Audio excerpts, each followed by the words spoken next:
Well, it is Monday morning at about 10 o'clock, so it's time once again for relaxing model building. And today there will be some painting, yay, with Dyson Dungeons. So I'm continuing to work on the Savoia S.21 Porco Rosso's plane. I have parts that I don't need to have in here right now, but after I cleaned up the workbench, there seems to be it didn't seem to create any more space. What can I say? But I just, clutter things. I'm a clutter maker as I'm working on this. So the parts I'm working on today are here, and just see how far I can get. The paint that I needed, that I didn't have, it didn't really delay things. It just changed the order in which things happened. What delays things is my pace, which is very slow. But deck tan arrived over the weekend, and now I've got it, and I can finish the cart because the tops of these are covered in like a canvas or something as a cushion for when the hull, okay, it's a seaplane, and this is the very, very bottom of it, and the very, very bottom of it rests on the cart. I'm guessing that when it's put together, it's a little better balanced. There, it rests on the cart, and so as not to mess up the bottom of it, instead of wood, which would scratch, right, and all of that, it's got a cushion on it, and that has to be painted a different color than the rest of it. And that color, I guess it's a canvas color, shows up in other places on these other parts as well. The main color for all of this is it's kind of a yellowish color. At least that's what it's supposed to be. This is the color of it here, and I was testing different washes on it because it's wood. Okay, this is a largely wooden airplane, and so I was just checking to see just for some shading, and I think it's that color. A lot of this, this is an internal wooden structure, okay, that goes in here. It represents the framing of the plane. This is where the cockpit is, so there's all sorts of little bitty things that go onto here. Controls, throttles and steering wheels and flap adjustments and things like that. And then this is Porco Rosso's plane. It's got machine guns mounted up in the front here. The engine is actually mounted on the top of the plane. So I'm not too concerned about painting the lattice work with a brush because nice. Yeah, there we go. Because it's all small. I am concerned about this because of brush marks. So what I'm thinking of doing is kind of what I did with the submarine, which was to paint multiple thin layers.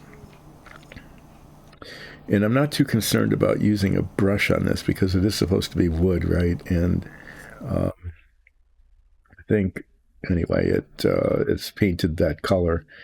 And I can't use an airbrush. I can't get that color in a spray paint, so I'm going to just do my best. If you had been watching the last few times, there were these circles that were printed into the injection molding, and I filled them with epoxy and sanded them down, and unless you know where to look for them, there's one here that you can just barely see. There's a couple here and two up in front. It looks like I was pretty successful in getting rid of them. They're slightly raised. There's like little bumps. Okay. I didn't sand it down, I guess, completely. There's little bumps there, but having a little bump is a lot better than having a divoted circle, I think. We'll see how it looks when it's painted. Hopefully it will look okay. These are radiators. I painted them green. I'm going to try a green wash on them because they look fairly, it's kind of flat. And I think if I put a green wash on, it will highlight things and make it look a little bit. What is that? Is that?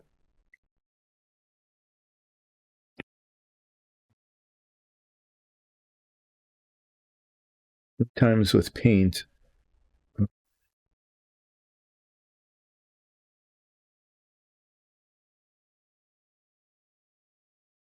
like it wasn't painted, but maybe it's just a reflection. I'm gonna put on my, I don't know, if I can see it without the magnification. It's probably something that needs to be fixed before I move forward. There's always something. Yeah, it's a little spot there where somehow or other the paint didn't paint it. Get that green out and touch that out.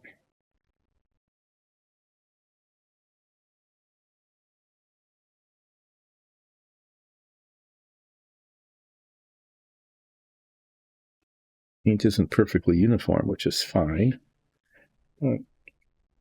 Yeah, okay. It's just tiny little dot. Okay, well, like I said, there's always something. That's why things take a million times longer than they should. This particular paint, the pigment separates within minutes almost, it seems like. So just even since Friday, pigment separated. I'm giving it a good stir. And then I was going to do that first. I was going to do the washing of that first, but I'm not because I have to let this tiny little bit of paint dry.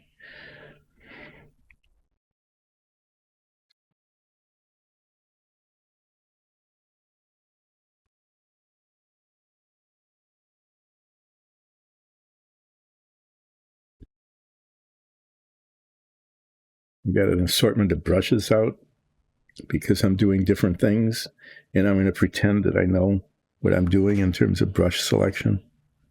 I really don't, but I'm going to act like I do.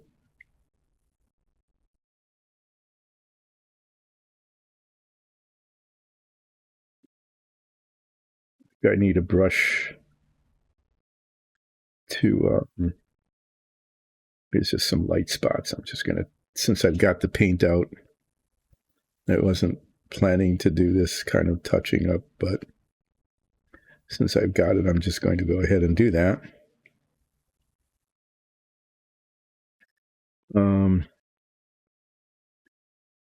So with the wash that I want to put on this, I'm going to use this kind of big bristled brush. I'm just going to dry brush it on pretty much. I don't want a lot on it. Just enough to like bring out some of the detail, to highlight some of the detail and make it look a little bit like it's not just painted flat, right?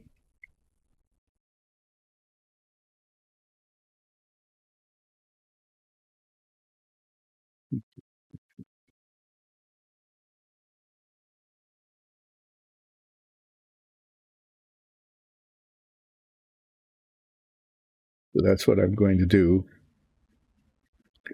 is pretend I know which brush should be used for what purpose. It's just kind of a thing.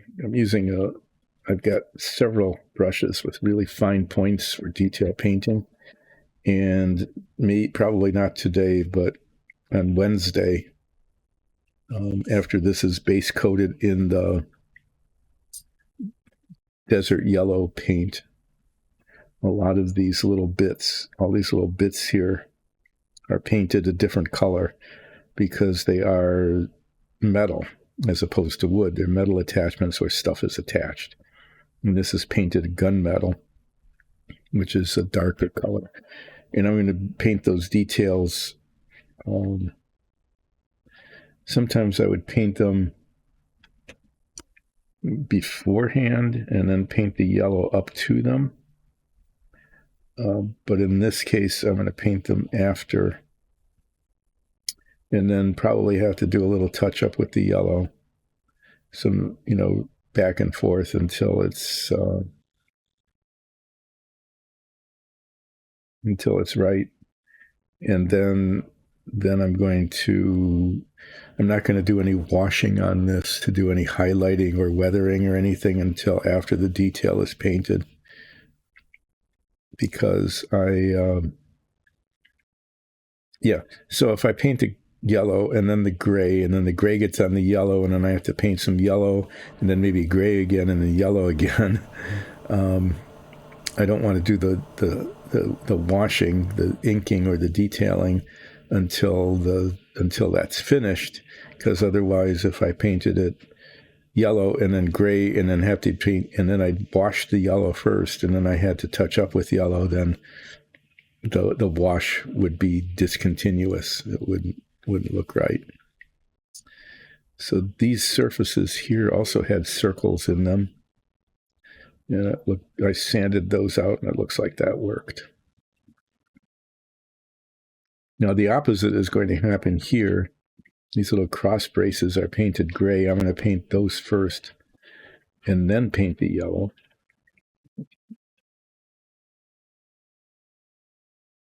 Because I want to paint up to the detail instead of down to it. And again, there'll be some iteration there. And then this thing is painted yellow on the outside, and this deck tan canvas color on the inside. It's like a fireball kind of thing. I'm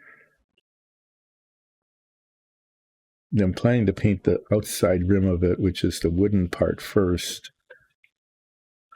and then the inside, and then touch up these little holes here. These are ports for something.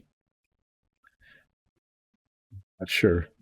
It's the rim is raised on the outside here, and it's dented on the inside. We'll see. See how it goes. The painting on this is a lot more detailed than I had thought initially, but that's okay. I mean, that is what it is. So painting this, I haven't used this deck tan really. I mean, we obviously used it because the jar was empty, but I haven't used it recently, so I'm not sure how well it's going to cover and how smooth it's going to be. So I'm going to go ahead and start painting this. I'm going to use a slightly larger brush. I'm going to take a chance that I don't get it onto the surface that's already painted, because I don't want to mess that up. But if I want to use this larger brush so I can maybe avoid brush marks, I think I'm going to put my head magnifier on for this just to do it. The other thing, once I get this paint out and I'm using it, is I'm going to paint some test swatches, because again, it's going to look pretty flat. And as I've been told before, putting a little bit of wash on something that looks kind of flat makes it look better, more realistic, a little livelier. I'm going to try the brown, but I'm also going to try gray, and actually even this blue, kind of grayish blue wash. So this is an important part to be painting here, and I'm going to try to be really careful and not mess it up. We'll see how that goes. Hi, Ole. Oh, thanks for joining in, and thanks for sending the video. I don't know if I can talk much about it, because I'm not sure, you know, whether members of your family might be listening or not, but that was pretty awesome. And yeah, it was, anyway, thank you. Oh, good. Well, then I can say that your daughter was just really graceful on the ice. It was really fun to watch her. Um, it was really cool, and I'm glad you had a chance to be there and see it. From what you've been saying, she doesn't let you watch her practices, so that was really the first time you even saw her routine in competition. So, congratulations to her and also to you. She probably owes a lot to how well you ground her skates. I'm sure that was an important part of her performance. I know that's your job. Yes, I saw that. I read that this morning, and it's really pretty. It is amazingly complicated. What? So they have like 9 different levels of the one that she's competing in, and that there's several competitions, and so she has to place well in at least one of them. The downside of getting better is that you keep moving up in the ranks, right? And the just be, the expectations are higher, but um, I'm sure she's going to do really well. Yeah. But though, in your position, all you need to understand is where to show up when, right? You just need to make sure she gets to the right place at the right time. But it is amazing how many different levels there are. It's a little bit like what was it? Judo? No, karate. My daughter, when she was in elementary school, they brought a karate teacher in, and they did it as an extracurricular, and she did that for a while. And there were like 5 different levels of belts.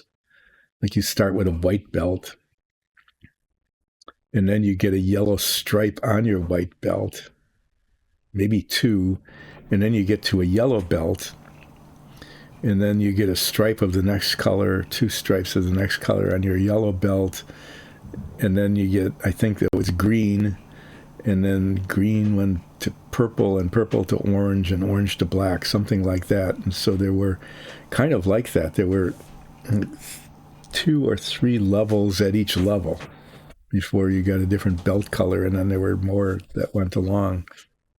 And I really never understood what it was that got you from one level to the next.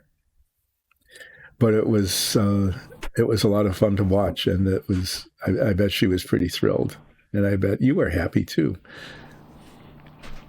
You think she'll let you watch her practices now that you've seen her routine?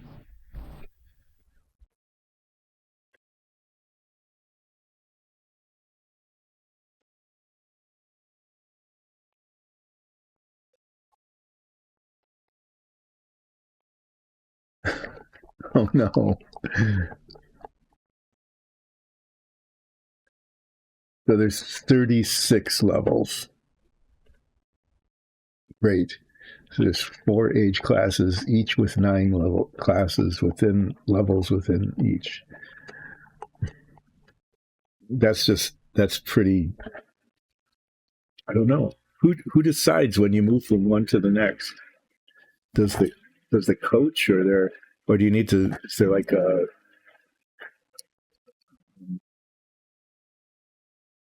group of separate judges or something that decide when you can move from one class to the next?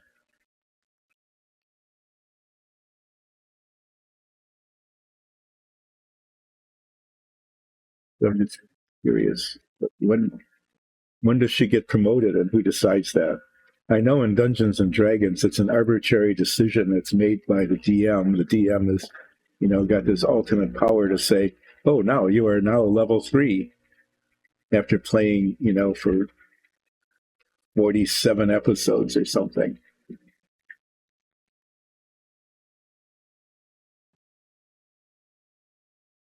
So there must be something. There must be something that or someone who has the authority to decide when someone is moving from one class to the next. And I had another question too about the routines, but I'll wait for that.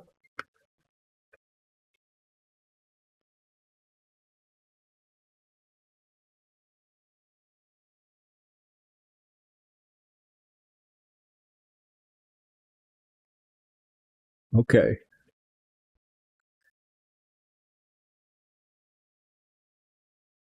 Okay. So the class within the age sort of stays with you as you get older. That makes it yet even more complicated.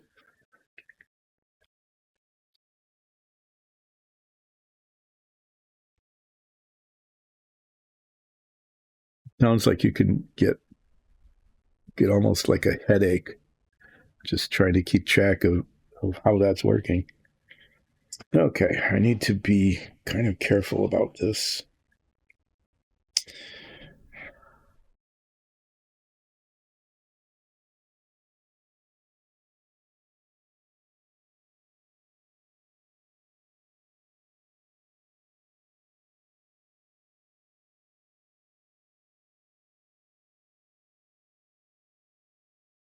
So I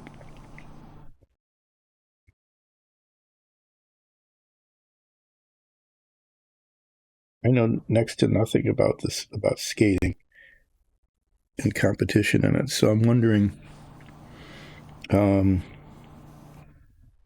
who designs the routine? Is it the coach or the skater or like some combination, or is there like a routine like a playbook that they can select from?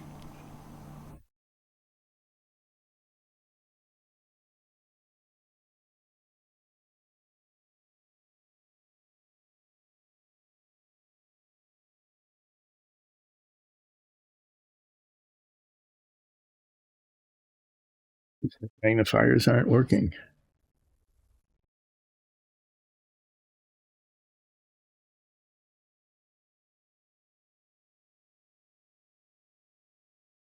Let's see. Okay.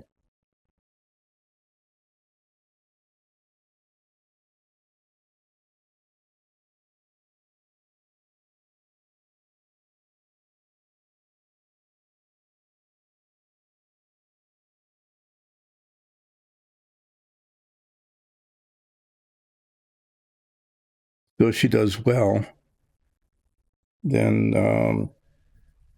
the judges will notify her how well she does in the competitions. Okay.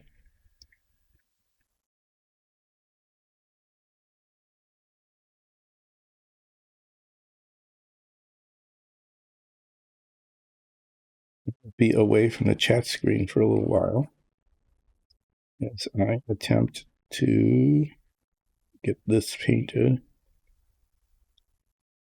This brush is just fine for going across the top,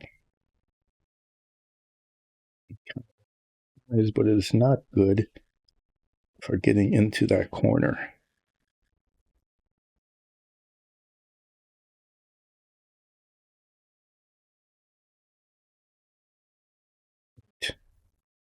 I always hate it when that happens, just a little lump. This paint is thicker than I'd like it to be.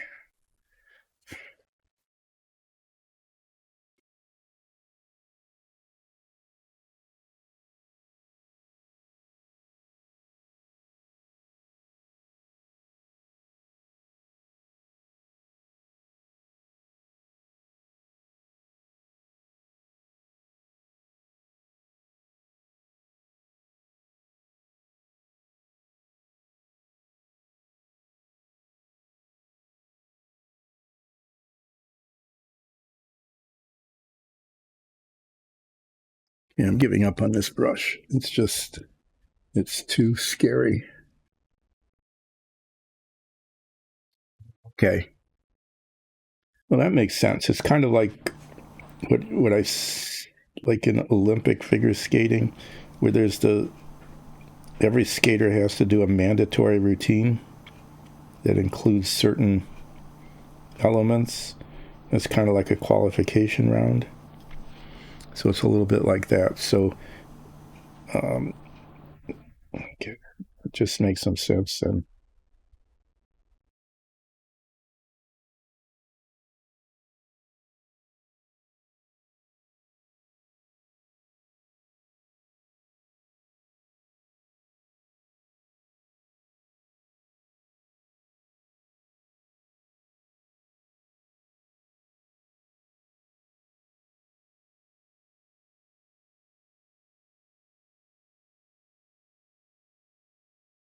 I have to put a second coat on some of this. I'm not sure.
So yeah.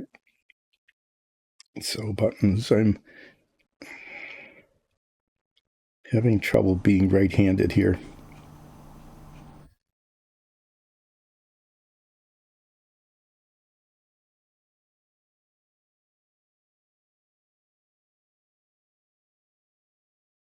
Well, thanks for dropping in, and thanks again for sending the video. That was really cool. And thank you to your daughter for letting you um, record it.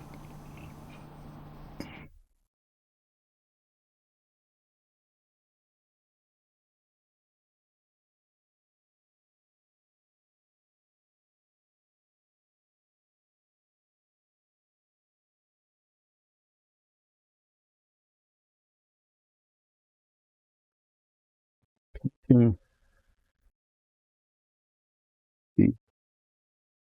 Believed to be canvas cushions on top of this cart, which is what holds the plane when it is on land. Since it's a seaplane, it has a sea hull and it doesn't have wheels.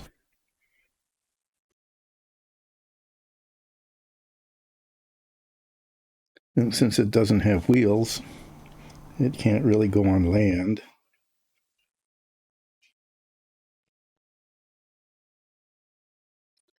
And so it rests on this cart, which then allows it to be pulled around on land.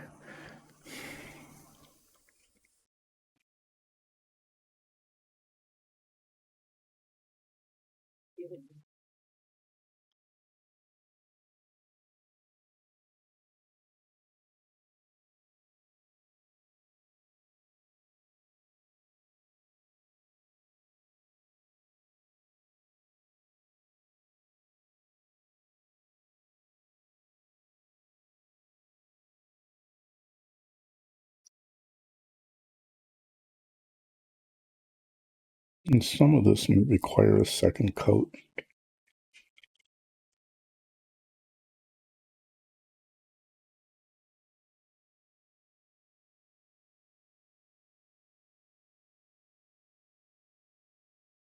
Let's see what it looks like when it dries. This is one of those paints where the color changes pretty significantly as it dries. So sometimes it just looks really streaky uh, because not because of uneven coverage, but because of uneven drying time.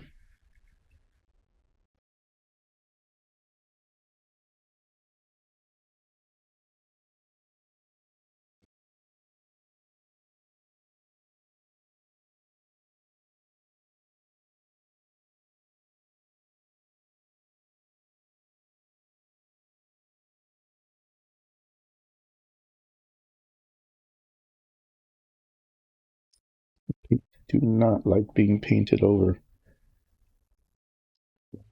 I'm gonna try. This is one of them. Okay. It's mostly okay.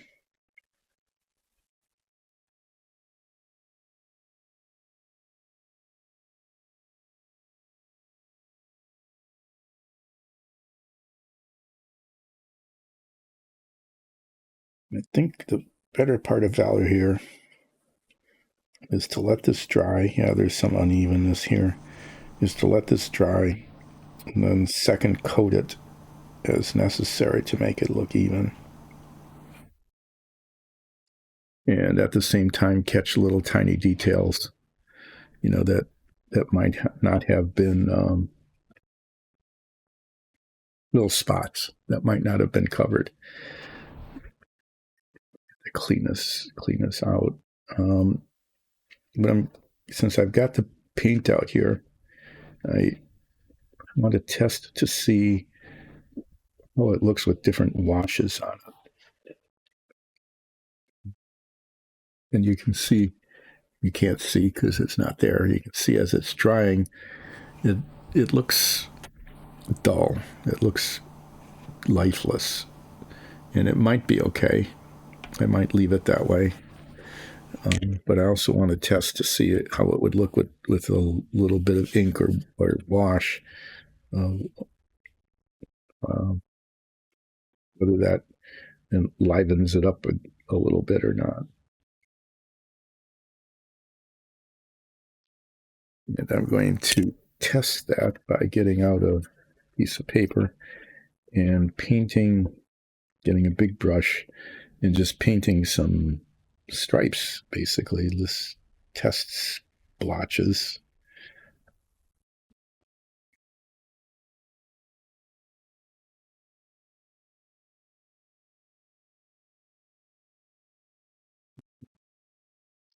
And then I'll try different washes on sections of it.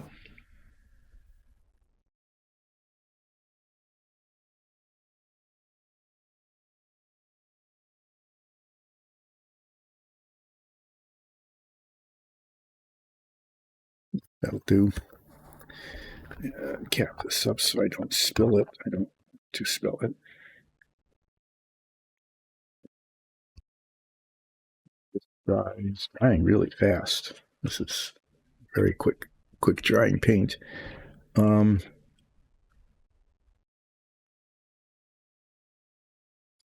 well, that's drying. I'm going to go back to these.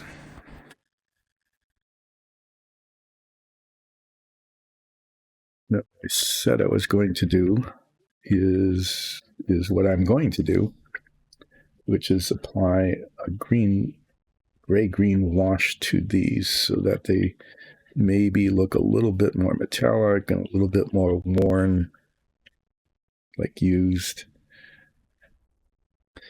Hope it looks okay. Like with anything else, if it doesn't quite turn out right, I'll just reprime it and repaint it. And hopefully the paint won't build up and lose the detail or anything like that. But yeah, so this is the wash. This has got a lot of pigment in it because it's nearly down at the bottom.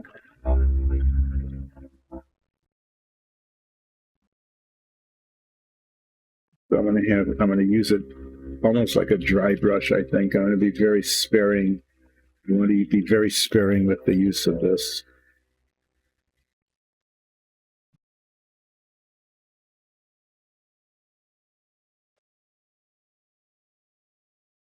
We're going to grab a little piece of paper here.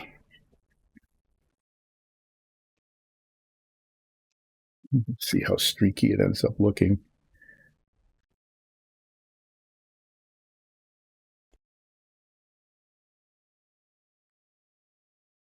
See, it looks pretty dark, right?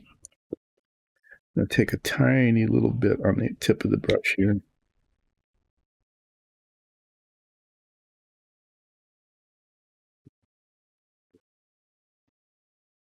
And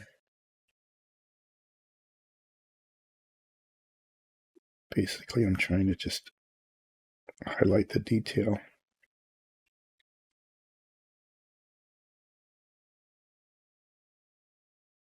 Yeah, it's pretty subtle, but I like the way it looks. It's good.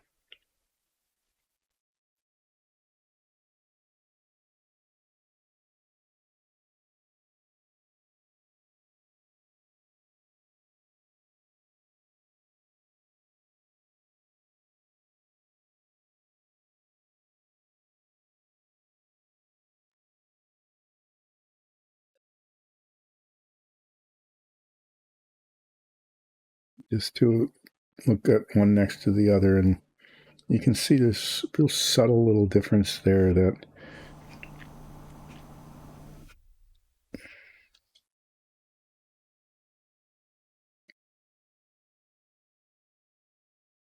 I am okay with.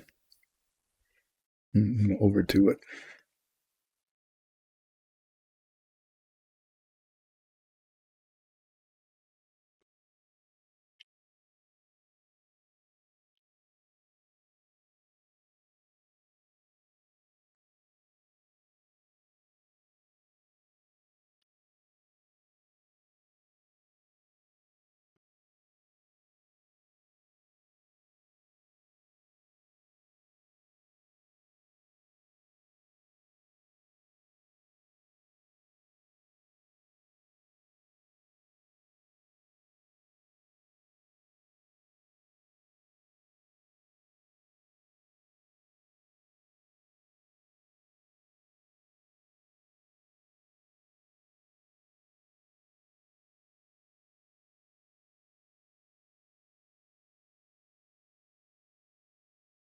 Just adding a little bit of just some little spots that are maybe a little darker than others, especially down near the bottom. It's little bits of discontinuity in the color there. I want to say that that was a success, whether it was or not. In reality, well, it's my reality there, and that was a success, which was kind of a surprise. Why did all of that? How did all of this get in the brush? Just barely touched it. Wow, this brush is like super absorbent, and it's all the way up at the top. It's like it climbed. It's weird. It's like it climbed the bristles from the tip all the way to the end here. It's up here. I'm getting it out.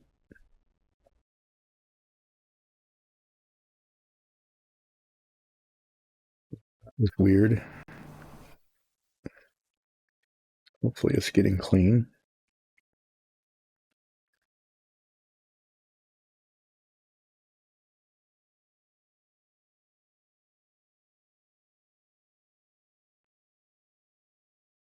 You might have to give that an alcohol bath later. Okay, these guys are done.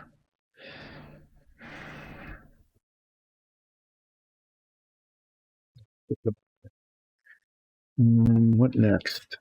I don't want to mess with this until it's really dry, and it does need a second coat. Oh yeah, what I wanted to do is test. I wanted to test washes on this.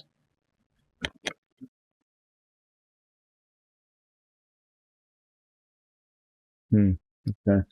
I was going to use brown, this kind of bluish color, which might sound a little weird, but it might look good. Sometimes those things are a surprise.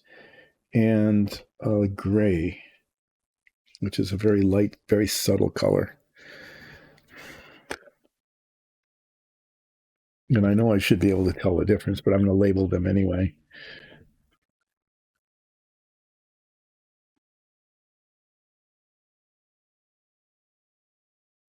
Gray is with an A and sometimes with an E.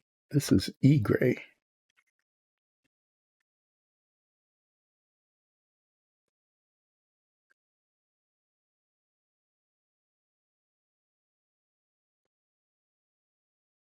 This is pretty cool. I mean, it used up 45 minutes. And what I've done was painted these little bits sort of okay and got some wash on here. Things take so long. I hope you all don't mind the incredibly slow pace at which this seems to go.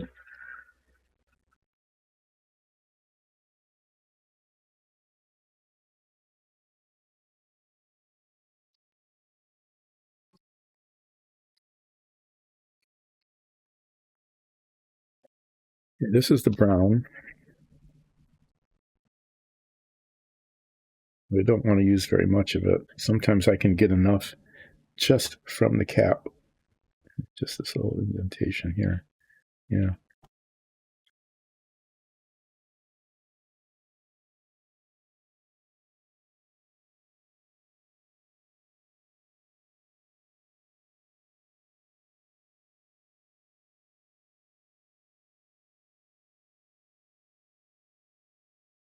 That changes the color really significantly. I don't think that's going to work.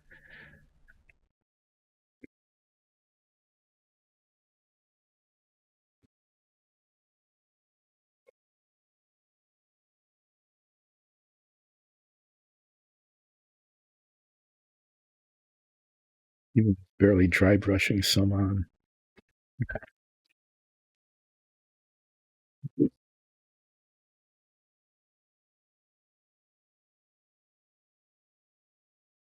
And it may be the kind of thing where I don't use anything on it at all. Let's see.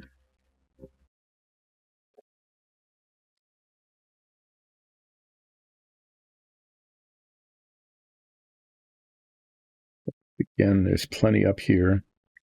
Take a little bit off.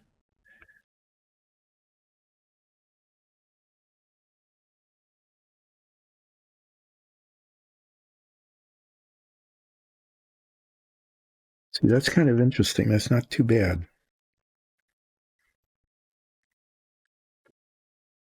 As if I barely dry brush it on. Gives it a little bit of a sort of a grayish texture, which is kind of okay. I kind of like that.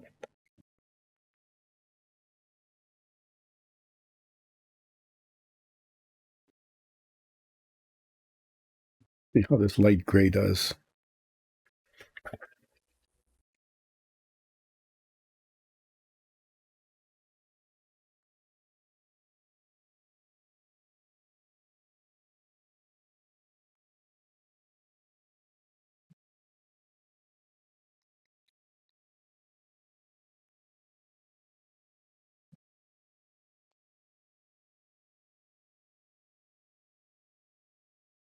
Sometimes good old fashioned shaking by hand, right? Just that's the thing to do.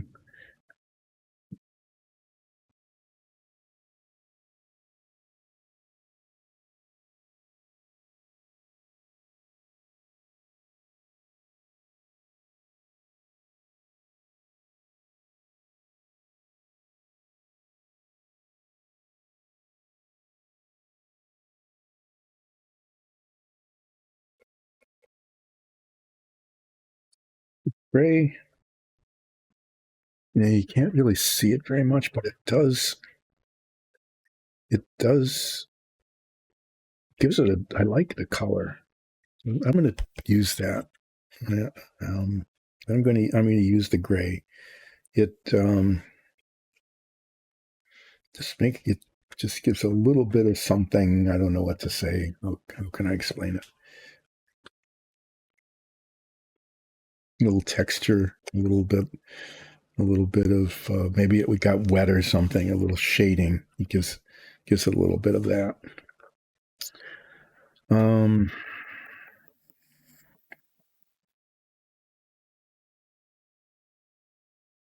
I don't need these radiators like sitting there.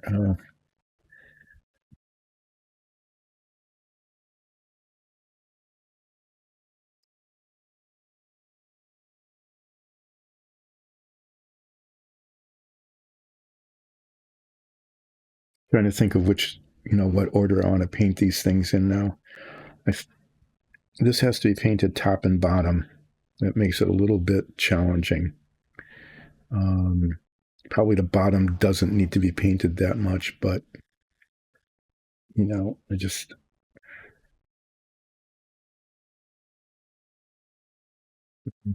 good place to hold this. This needs to be base coated in the desert yellow. I want to like triple and quadruple check the colors.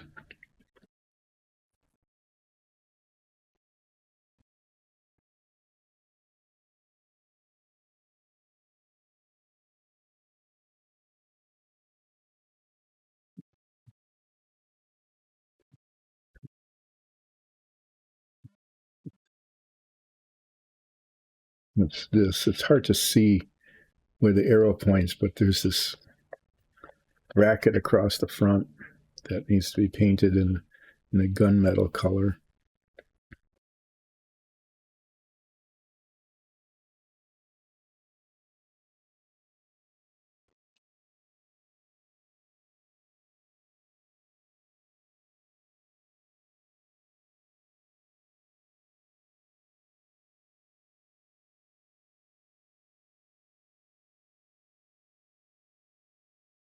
Some of these are going to be really hard to paint. Some of the little details. Yeah, it's going to be sort of iterative, I think, in a couple of spots.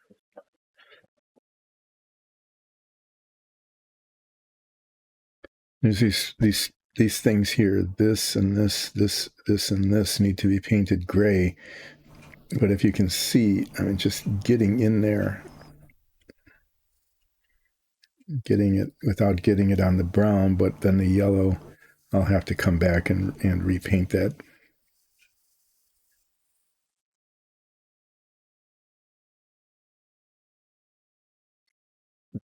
Sure, I'm tempted though to paint this thing first before I paint the yellow. In fact, I do think I'm going to do that. I'm just thinking about getting one color onto the other color. Okay, and so the way this is painted, it, if it needs touching up, it'll probably be the yellow. We'll have to go to it. If I paint the yellow first and then around it,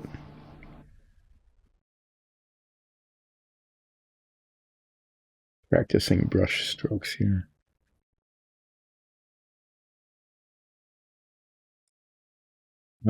Yeah, let's just try that. I've got some decent gunmetal paint here.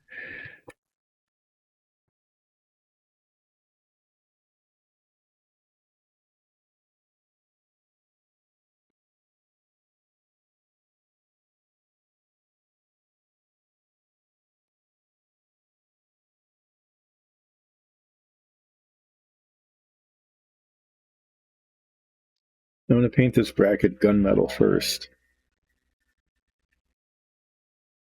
Oh, I should show you this. These radiators attach here, and the tabs that the alligator clips are attached to go into these slots, and those need to be painted gunmetal too. Tempted to. Oh, I know how I'm going to do this. Okay, I want to get them off of here, so I'm going to make this piece of paper here. Keep marking them 14, 15, 15, 16 because they go on a in a specific place. But see this little tab on the bottom? That has to be painted to gunmetal. I'll show you in a second. I'll take one of them.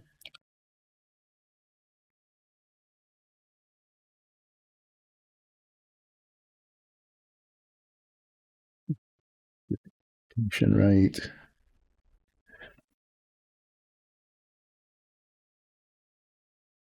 15 is the starboard side here.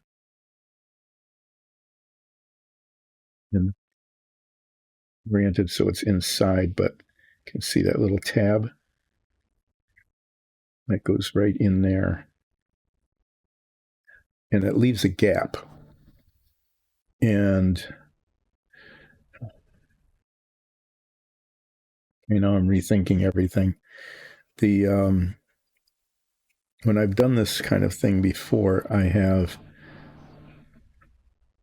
filled in that gap. Okay, filled in that gap and then painted it. So that would tell me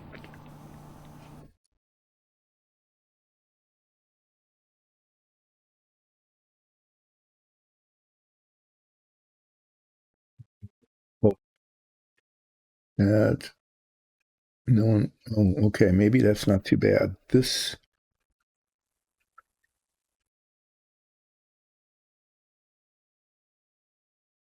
goes up. This goes in. It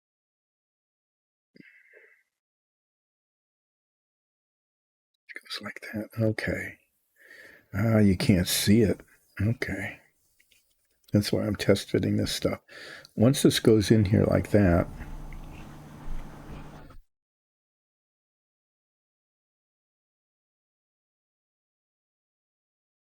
this other piece attaches to the front.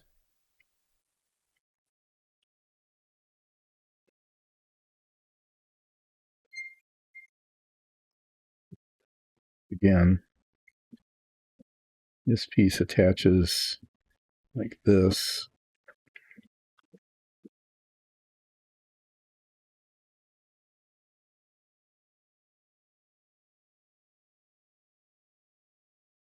Goes right up against it. It looks like.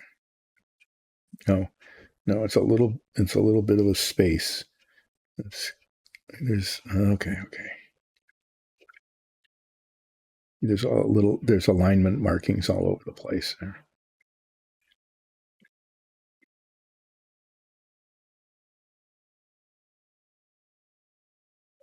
Can only go one way. Okay. Yep. I can paint this first and then attach it. So when I paint this gunmetal, I'm also going to paint the outside of this, not the inside, because the inside gets cemented in. Okay, goes in like that, and the inside gets cemented in, and it would be good to not have paint on the part that's cemented.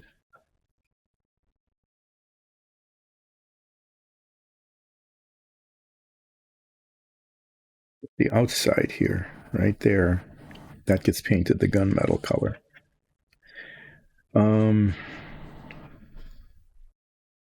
Yeah, there. Some more painting with Dyson Dungeons. This is getting dry, and it definitely needs a second coat. And then I definitely will be using that little bit of gray wash on it, that really light gray wash, like this, just to give it a little bit of non-uniformity of color. You would think, well, why? It's already non-uniform. Why second coat it? I don't know. Why not? The gunmetal thing. Yep. There's the paint.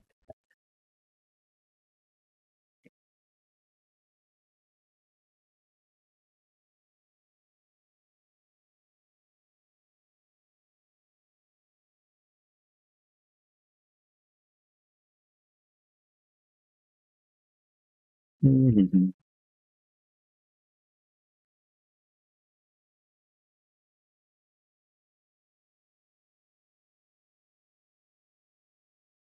Use this in a while.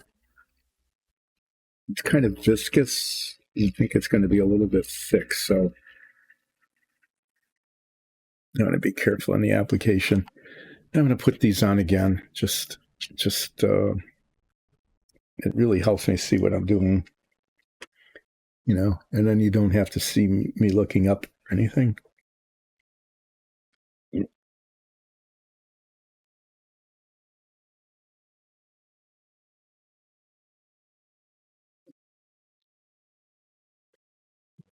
I'm actually going to paint these little bits first.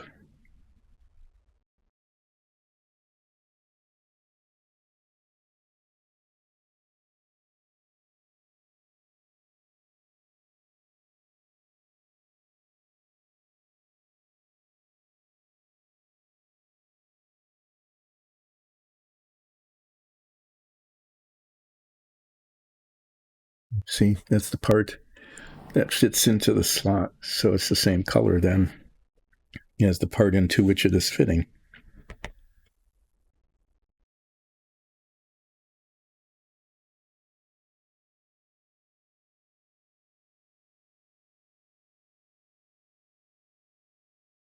Ta-da! Now, the best thing to do with this is put it somewhere where it's less likely than not that I'll mess it up.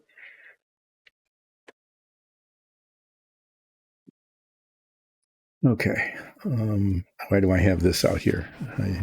Because I moved it out of the way. And this whole piece now gets painted this color.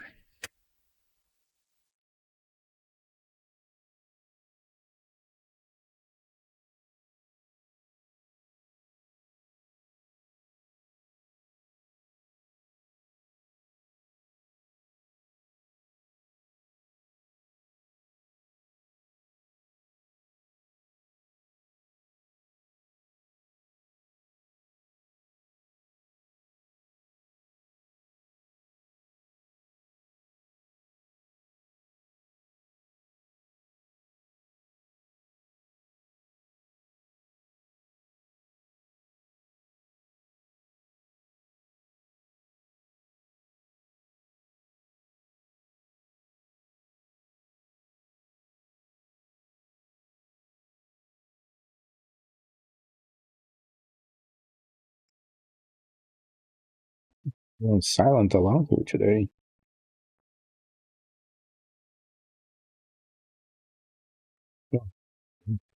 Mhm.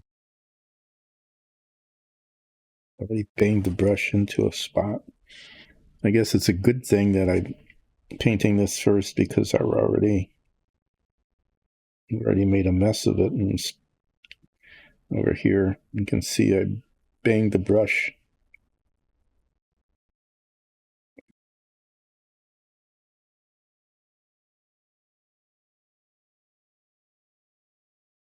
Yellow paint will cover nicely.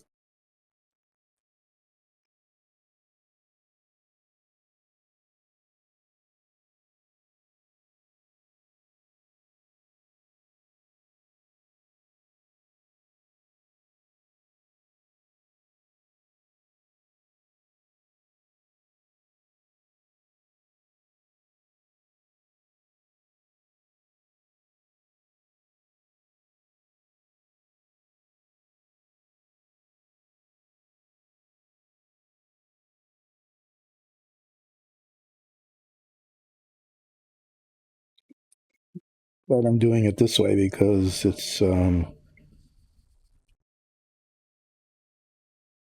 it kind of making a mess of it. I'd have to be doing, like, if I'd painted the yellow first and then started doing this, there would be a lot of touching up. This way it'll just be, it'll still be touching up, but in a different way.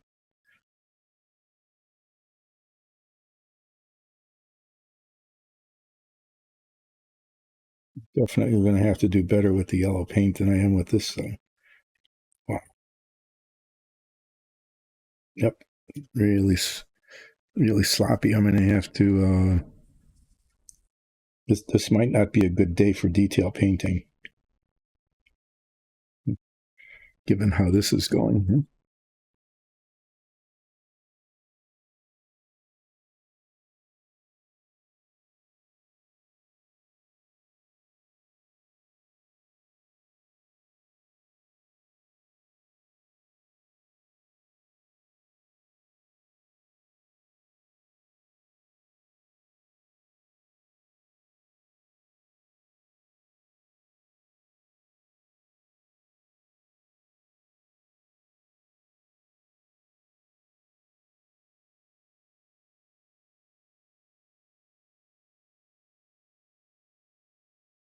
Well, I got some paint on here. It's mostly where it should be. Sure, what it shouldn't be.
Done worse. But yeah, this will be put the yellow on. Maybe I'll have to touch it up again with the gunmetal. I'm not sure, but I think that's going to look okay. Let that dry. Get the paint off of the brush. Oh, nice. Okay. If you're watching the stream, you'll be able to see what's going on, but it has stopped recording because there isn't enough space. And I think what happened is that we had a technical issue and the stream didn't stop, and this one hasn't been downloaded. I'm going to, I usually don't take a break, but I'm going to have to take a break and report this because the recording stopped at some point. And I know that this usually goes up on YouTube, and there's more people watching it on YouTube than are watching it on the stream. So I'm going to see if this can't be fixed and I can resume more or less quickly. Yeah, it's not really a surprise. Not really a surprise, but it is kind of an annoyance. So, yeah, I'm going to put this on break, and then I'm going to get back as quickly as I can if we can get enough space on here to continue the recording. So I'll be back in just a bit.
Okay.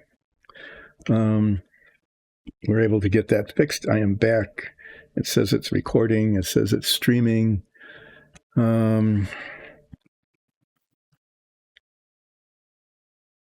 Well, I'm going to put the second coat of this on.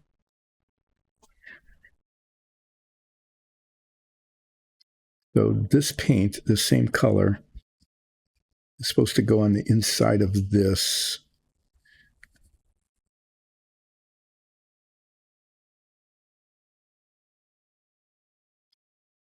I think I'm just trying to decide. I'm thinking to myself out quietly. I should think to myself out loud. Then you'll know what I'm thinking when I'm thinking about it. 44 is deck tan. So yeah, the inside of this piece here and here is painted this deck tan color. So I think I'm going to do that. I'm going to go ahead and paint that now. The outside of it is painted the oh damn. The outside of it is painted the desert yellow color. So what I just said with the naughty word is that there's one of these circles right up here that shouldn't be there. And it's already primed, but it's a tiny spot, and I'm going to get rid of it. I'm just going to get rid of it as quickly as I can without harming too much of the rest of this.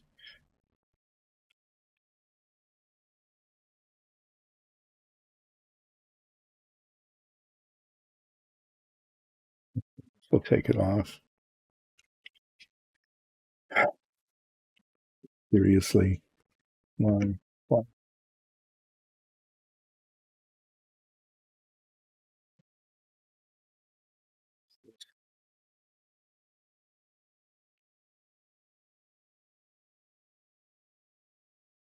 Didn't catch it until just now, and I was looking at it, and it was like, oh yeah, I know what that is. Actually, I felt it more than anything.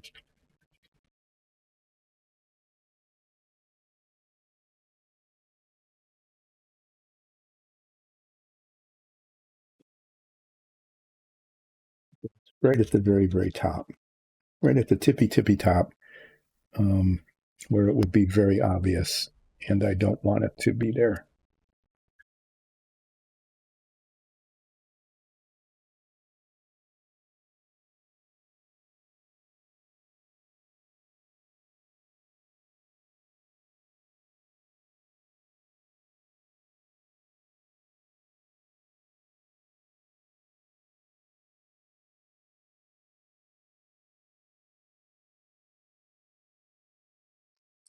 Okay, that I'm just seeing how I can see it.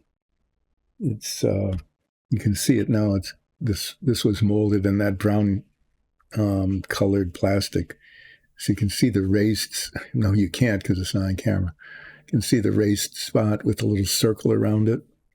A little circle around it is the primer, and when that little circle disappears, then I know that the raised part has disappeared.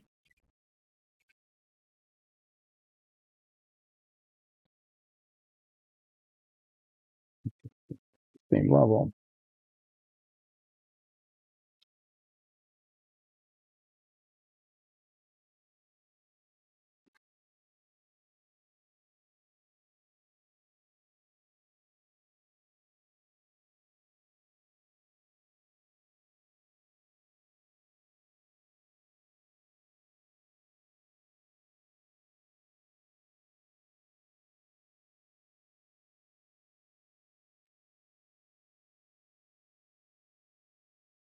It's an annoyance.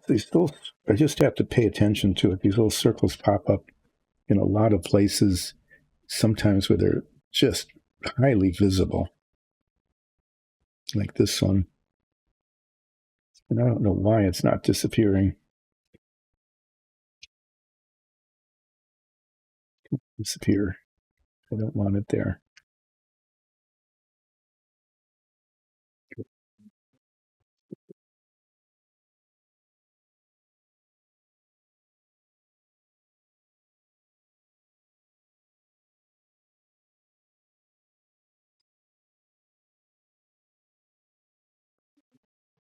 Okay, I'm only halfway through and I'm already getting annoyed.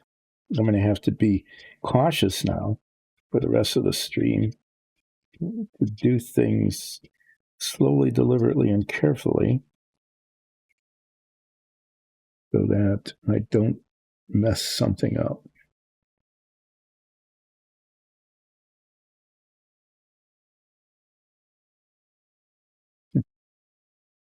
Like sometimes these things, they're on the raised surface, but I've mentioned this before, it's like a stem of a tree that goes down into the trunk and it goes deeper into the plastic than just the raised bump.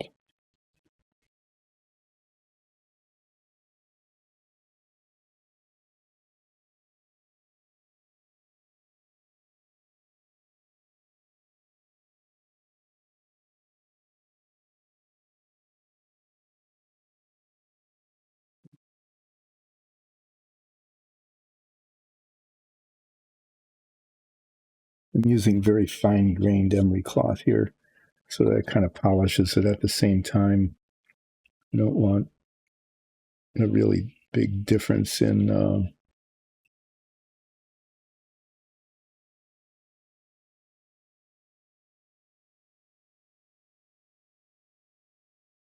surface texture.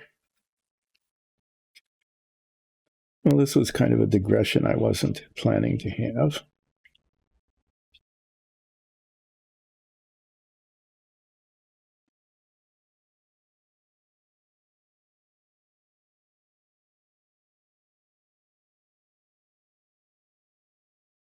Okay, that'll do. Now I have to remember what I was doing. Oh, yeah. I was going to get out the deck tan, put a second coat on this as necessary.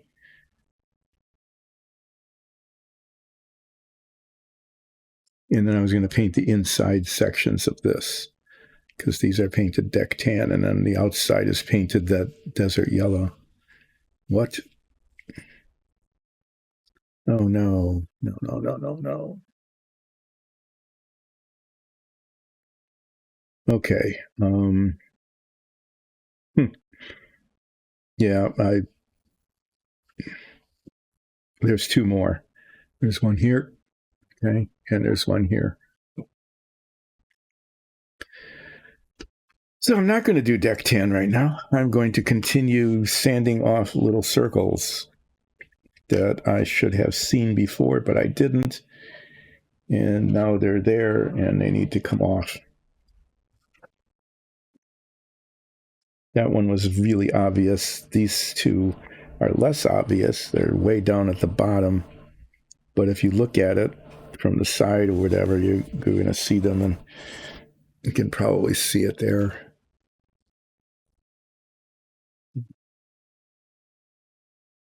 Which tells me that I need to examine all these parts much more carefully than I did. I just didn't expect it to be here. So it's the same thing. I'm just going to keep rubbing at this until it disappears. You can see where it is now. That was the raised area, the brown spot. That's where it was raised up. Now I need to sand that down until it's at the same level as the rest of it.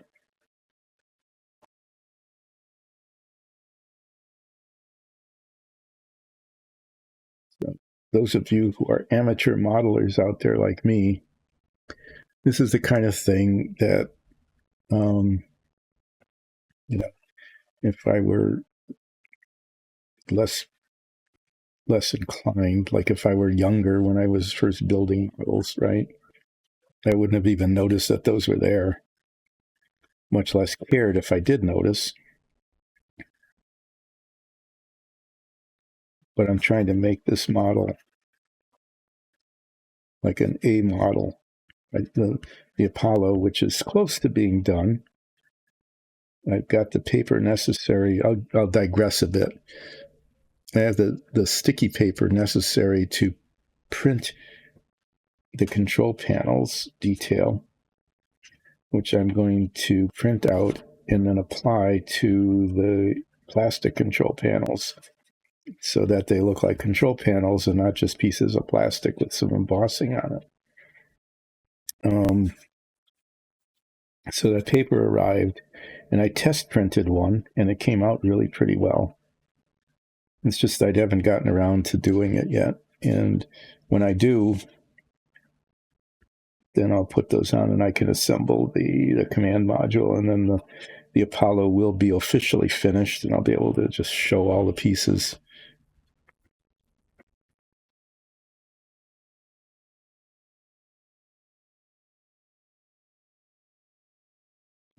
Would have used a slightly coarser paper here and unpolished it, right?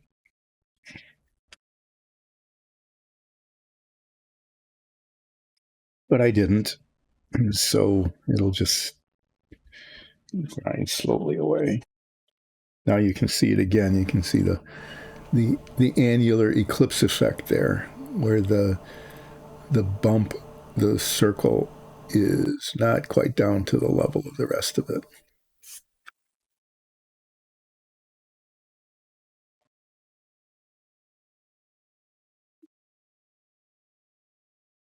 But it's getting closer, and eventually it will be done.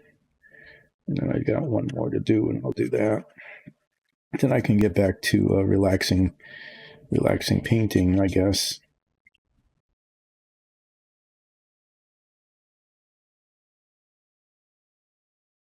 To check that other part again. I know I took one off of that other piece, and I think I got them all. But before I start painting, I better like triple check everything.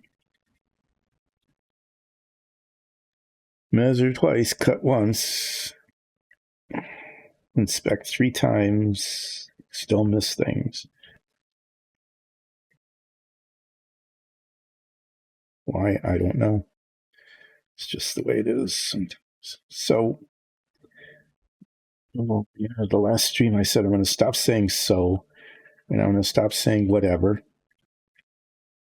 I promised I would stop saying those sorts of things, and then I forgot my promise, and I did it. Knee. Get the reference, right? To try to explain that.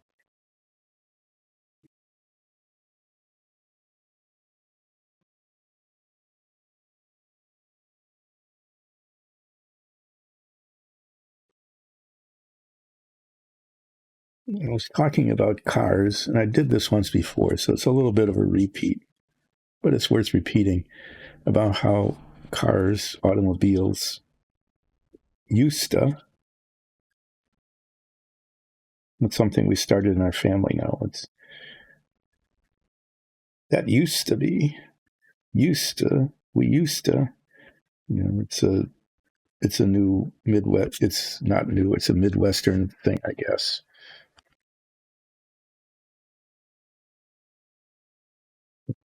What to do is talk about how things used to be. So it's just easier to say used to.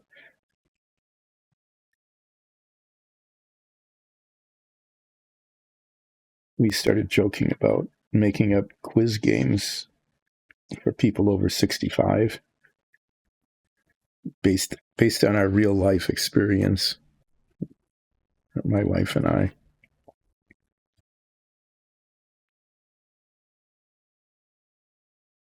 So, things like, I just walked into this room. Why am I here? Since we are old, we can, that is, you can make fun of yourself. Otherwise, it would be offensive. You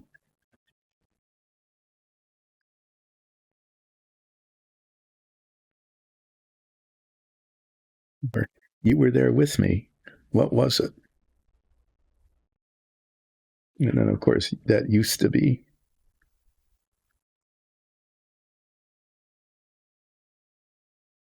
As one gets older, things aren't as they were anymore. You know, when you're like 5 years old, everything is the way it is. And then as you get older, things aren't anymore. They change, restaurants close, street names change, new houses get built, old houses get changed, businesses stop being what they are. Like our corner grocery, when I was growing up, got replaced by what would now be considered to be a very small supermarket, but at the time was a big deal. Okay, it had many aisles and lots of choices. It was one of the very first ones, self-service grocery, replacing the old corner grocery where, you'd go in and order what you wanted and they would pick it up off the shelves for you. Anyway, that used to be a grocery, and then it became, of all things, a tire store. Why on that particular corner it became a tire store, but it did, and it was that for a long time. And that used to be a tire store and just turned into an apartment because people went to bigger tire store places instead of your corner tire store, corner neighborhood tire store, which I have to say was, I think, a weird thing even at the time. Oh, hi. Thanks for joining in. And since you're first time in chat, I'll just explain what I'm doing. There are these injection molded models sometimes they have these mysterious circles on them. It's the crop circle of models, I guess. They're just part of the molding process, and they're not authentic, right? They're just circles that show up. And I missed these before I primed this piece, and now I'm sanding them off. You can just barely see the remnant of it there. Down here, there were 3 of them, and they're pretty much gone now. They're still ever so slightly visible if I looked at it through magnification, but for the most part, they're gone. So I'm trying to do a really good job with. I'm doing pretty well actually today. At a certain age, doing pretty well is pretty good. I'm at that certain age. So I'm sanding these off before I paint it, because otherwise they would show, and it would just ruin the look of the model. There were some really big ones on this piece that you can still see a little remnants of them underneath the primer. They were indented into the surface, and I filled them with epoxy, and now they're slightly raised bumps. Probably could have sanded them a little bit further, but it was getting to where it might have pulled the epoxy out of the divot. So I said so again. I'm failing in my effort to not keep saying so. There, did that prep work. Yeah, the mold lines. Oh, yeah, you're familiar with that. The mold lines, the bits here where you put 2 pieces together, and then there's a seam, and the seam shows. And I did my best there to try to get rid of it. It's still slightly visible. I tried to disguise it a little bit with a wash, but the mold seams, where the plastic oozes out between the molds, the circles are really annoying. Then, of course, the bits of the sprue where you cut it off the sprue, and that has to be sanded and filed off. Trying to make it look decent. Where was I? Oh yeah, I was actually going to do some painting. This is the cart, and I'm going to put a second coat of paint on it. It's kind of streaky, and then I'm going to put a wash on it, in this color, just to give it a little bit of variation, and then stick the wheels on so the cart I'm going to try to get the cart done yet today. This particular color also is the inside of these these pieces. It's surrounded by wood, and this is like canvas, I guess. So I'm going to paint that. This has detail on it on this side, which is kind of cool. It's got these little inlets. I want to paint those metallic, and it's got these rivets. And those rivets are not the fabric. I'm guessing it's a fabric because of the color. It's this color. Oh, just for fun.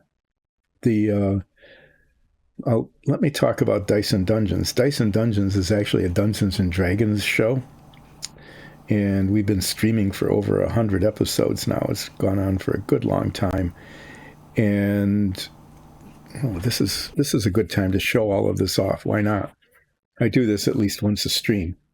So in our Dungeons and Dragons show, we create dungeons. You can see some scrolling underneath me here on the stream. And our 3D printers here, we print dungeon tiles. And I'm going to show you some examples of them here.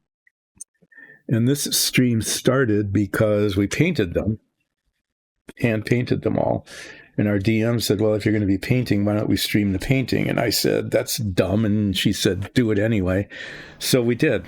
And see, these are some examples of the dungeon tiles that we printed out. They're primed and then painted a base color, and there's some details put on it. These are stone. Okay, and then these I think come out really well. These are made to look like wood. They got some good wood grain on them. So these are like base coated brown, and then a smoky ink wash is put on them to make it look like a wood, and then the stucco is painted. So there's a fair amount of work involved in painting these, and they have details like operating doors, and so that kind of thing. But the really cool thing about these tiles is that underneath here, under this plate, there's ball magnets. And the way they work is that they grab onto each other. Okay, this is just cardboard. So you don't have to have a special surface or anything. And so we can rearrange the dungeon. Use these tiles. There's plain floors. There's round corners, square corners, inside corners, all sorts of different ones. But these just happen to be laying around on the bench here. So we can make dungeons, and they adhere to each other, come apart easier than like the tabs. And so this stream started painting the dungeon tiles and the minifigs that we use in our show. And I have fun painting the minifigs. But we got all the tiles and minifigs we needed, at least at the moment. A couple of weeks ago, I got to paint maybe 9 or 10 little minifig warriors that showed up in our show just recently. There's that. There's also these other really cool things. Like there's tiles with sigils on them.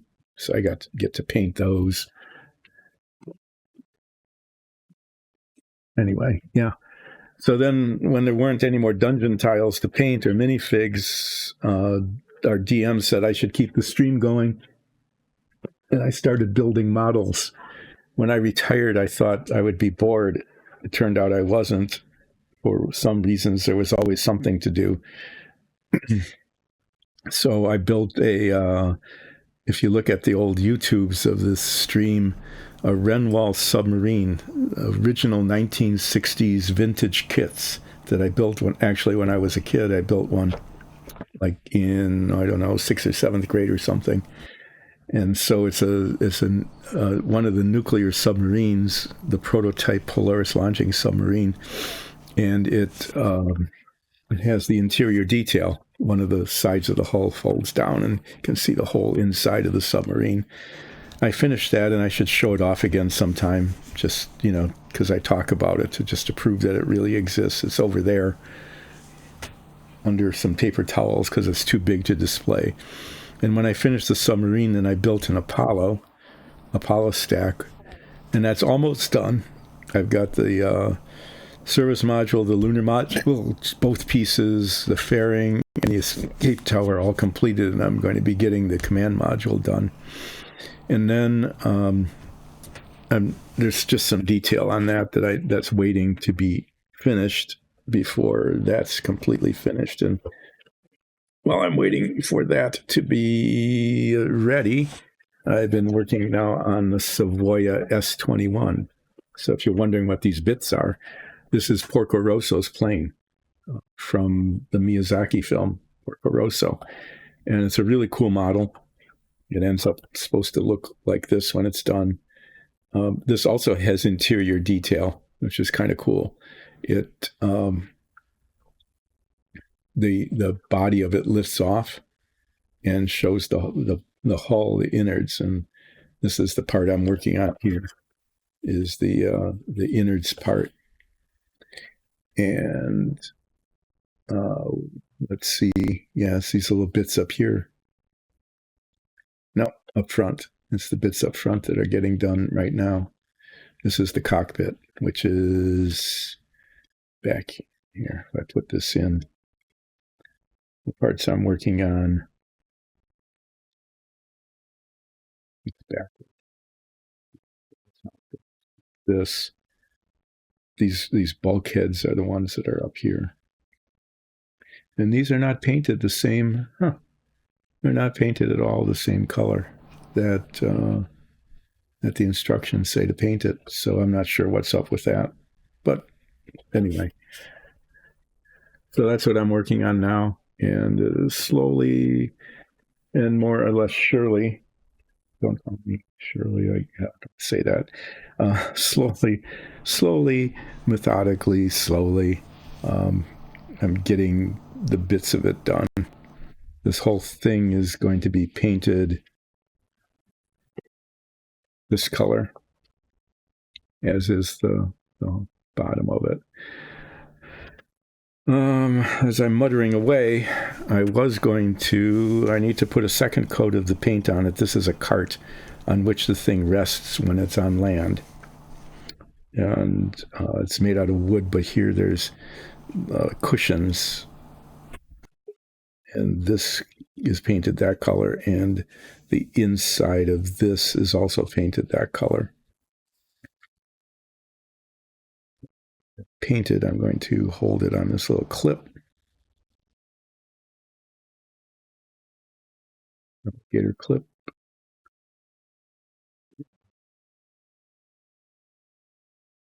Paint the base coat on it, probably 2 coats, and then the detail gets painted later. And then I'll be painting some detail on this piece here, some brackets, and these other things, a gray color. But enough talking. Let's put some paint on things.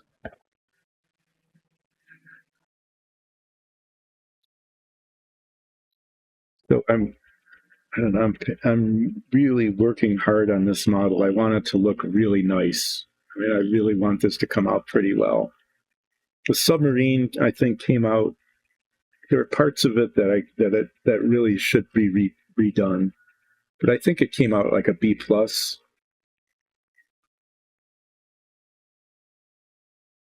This for the very first time. Oh, congratulations! Are you the DM?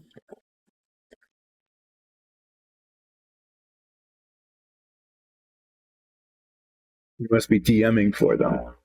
That's always a challenge with first time players, but it's also kind of fun, isn't it? Congratulations! Are you playing a scenario that's already developed, or are you doing what a homebrew they're called? I don't. I should know things, but I don't anymore.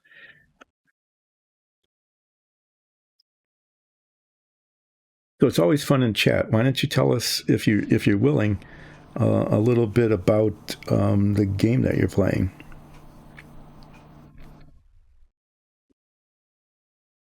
If you're willing to do that.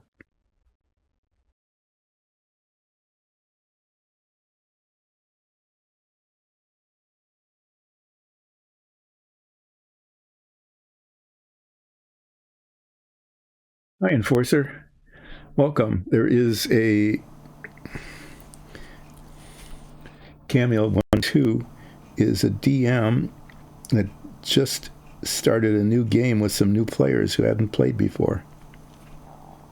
I think that's pretty cool.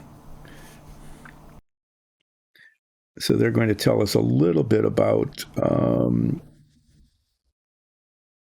their setting and maybe about their players. You know what character types and characteristics they have that they're playing.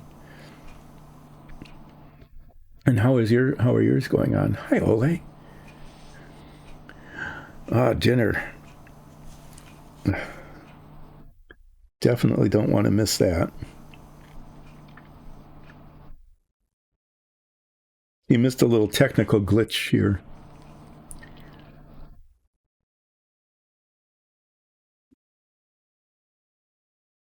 Yeah, you were telling us about fauna, and we started talking about something else and talked right over you.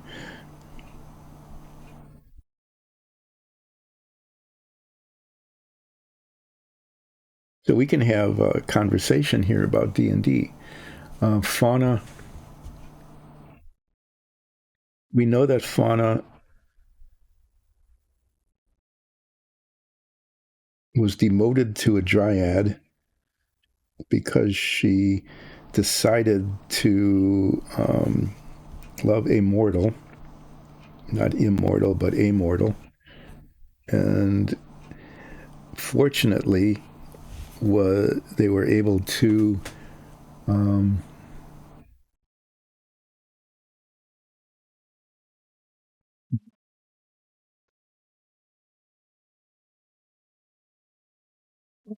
that's a pretty good combination because you got some good damage dealing going there, and your paladin is um,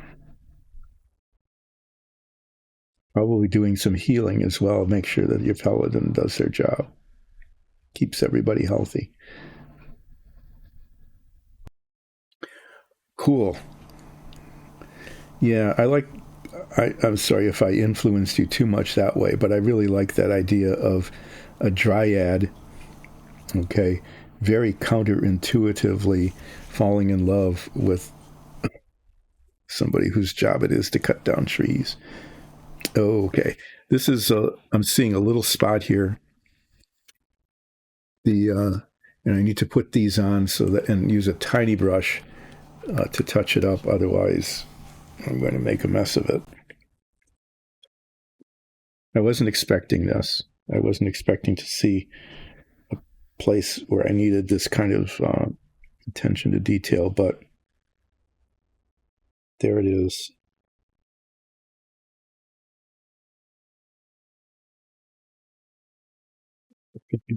In plastic. What was it? It's so big I saw it without these on.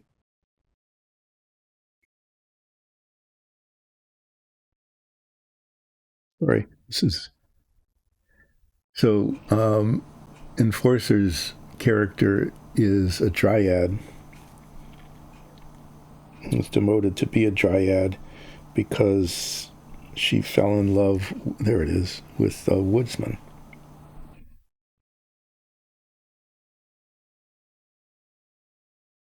And in order to stay alive, a dryad needs to be near its tree.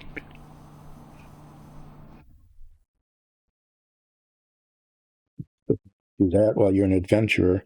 Your tree becomes a potted plant, which keeps you alive, but is also an interesting point of vulnerability.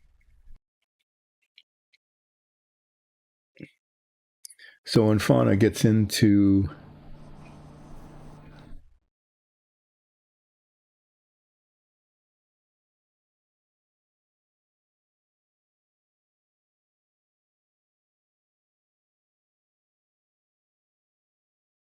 yep, for flora and fauna are opposite of what their names mean, which is kind of fun.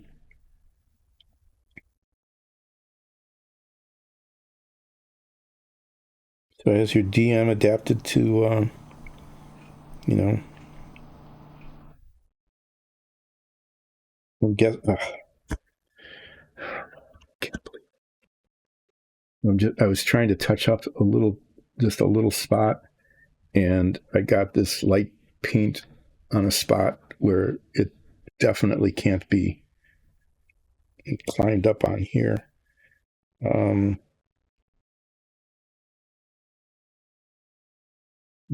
Need that. Okay, I fixed this once before. I'm going to try to fix it again. Sorry.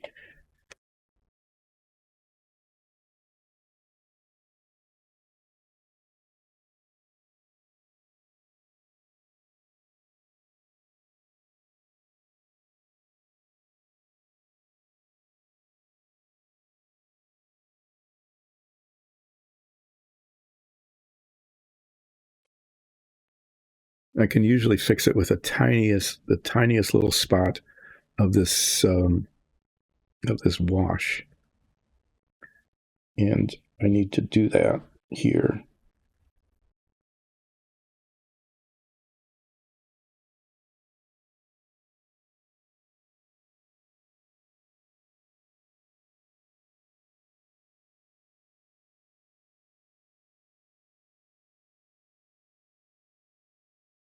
It's a tiny spot, but it shows. And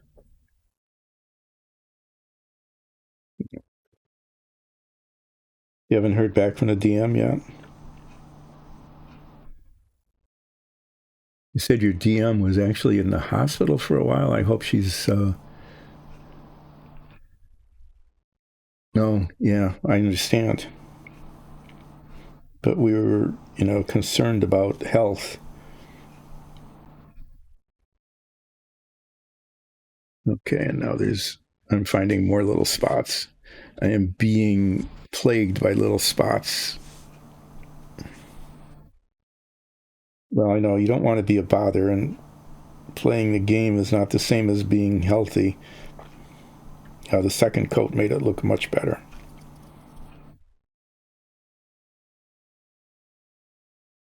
Got the same issue here. I'm finding problems as I'm looking.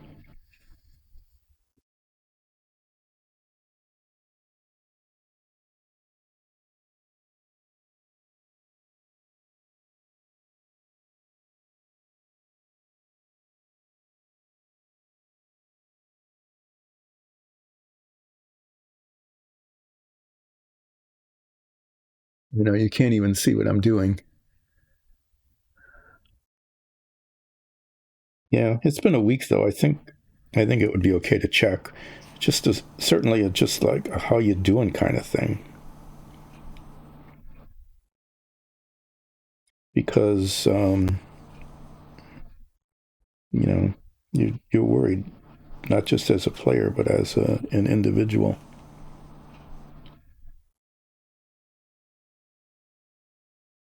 So it sounds like you're fleshing out fauna really pretty well.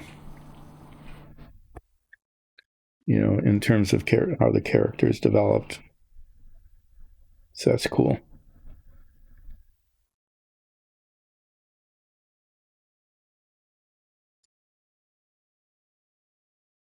Back and forth here.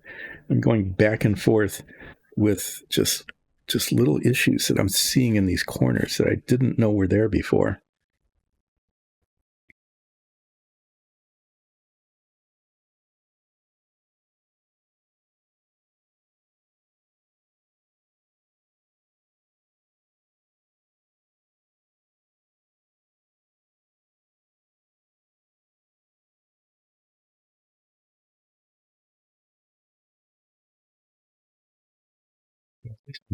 Sort of staying steady. Okay, that just shows from the top. I don't probably what to do about that little spot. End up with too much paint on the brush, and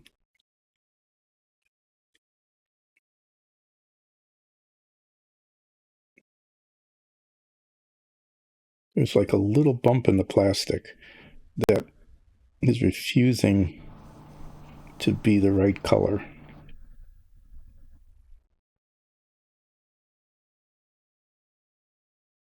Just am not able to get it right.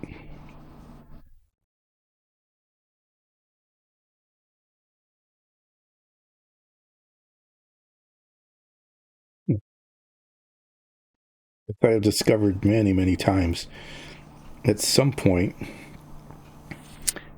trying to fix it breaks it.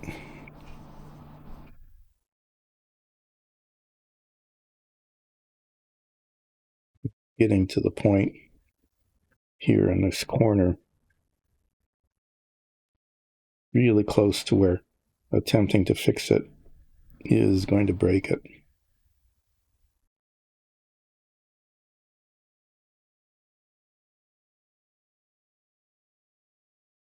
I did it.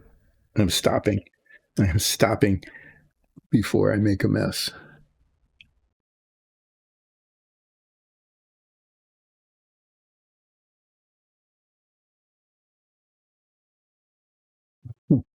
Okay.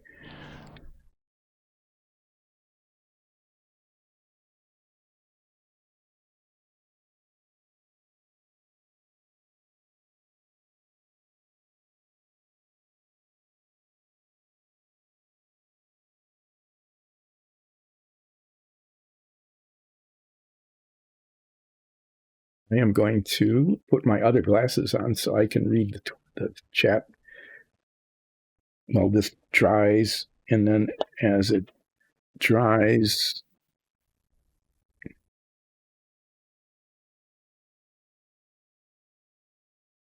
no, I need to do what I was going to do. I was going to put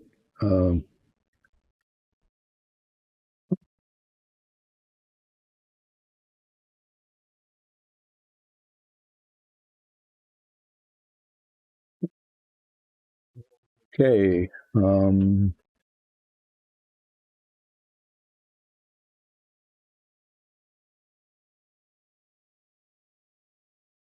Just reading it here. Sorry about being quiet.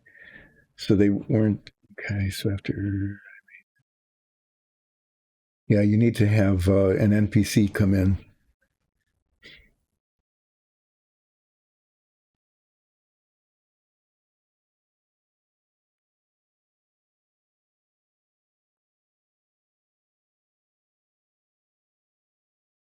Or so yours came through before Camille's did. So if, yeah, these are first time players. It it's that's a really good idea. I like that of using introducing an NPC just to help guide things along, because otherwise it could get pretty frustrating for the players. You know, an NPC that doesn't play the game for them, but helps them go along.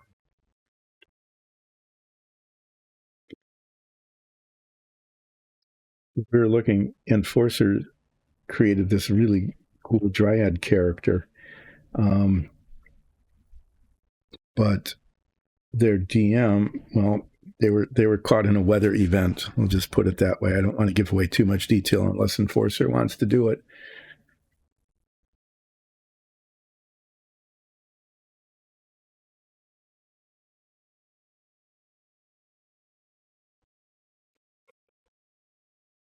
But their DM actually ended up in the hospital because of this weather event, and hopefully they're okay.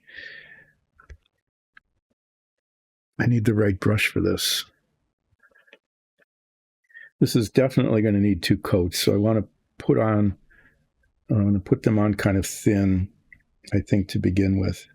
Just having looked at the other one, the cart there, it looked way better with two coats. No, that's fine. I'm just, we're just a little bit concerned that the DM is okay. Game is not the most important thing, but in life. But when you get to know people through the game, you can become, interested and concerned about them. Okay, so I've decided I'm going to just put a thin coat on, knowing that it will need a second and maybe third coat, but then I don't have a lot of issues with brush marks.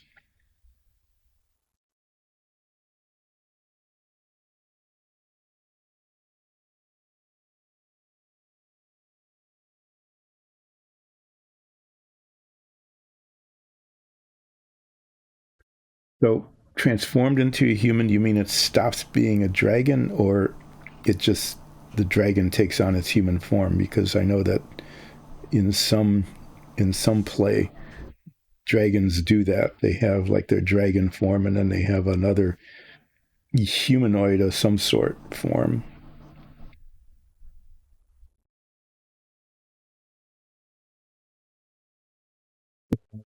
It didn't work.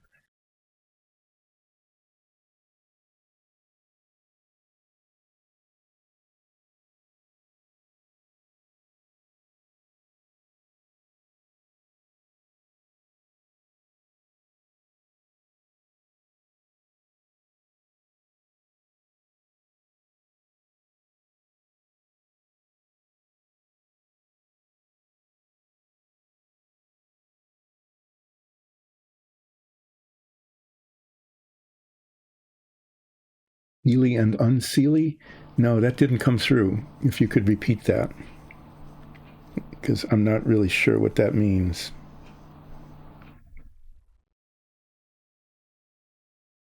Okay, I'm just going to leave this with the thin coat on it.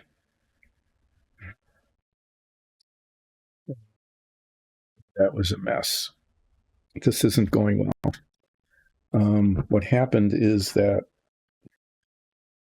this particular paint, like some that I've worked with, I've just dabbed it off.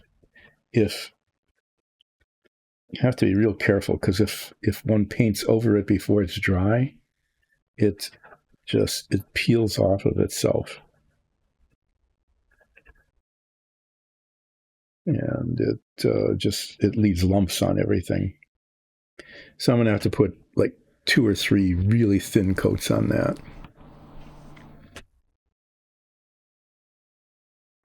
Oh, that's good. Yeah, but why not have it be a recurring uh, participant though? Just drop in now again. Hi, how you doing? Let's all meet at the tavern. That kind of thing.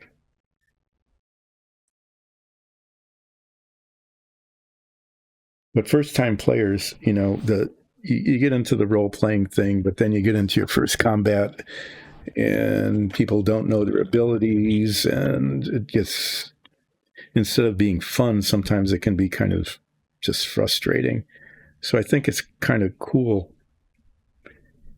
instead of having the DM coach them, kind of metagaming. I think it's kind of cool that instead of metagaming to get them through it, that you had another player come in.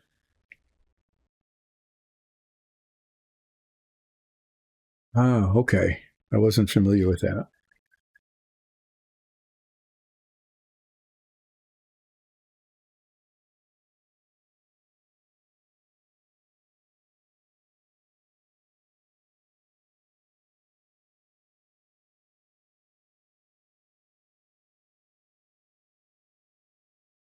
Yeah, so you're fleshing out even further uh, their similarities and differences in terms of their backstory and their relationship back to.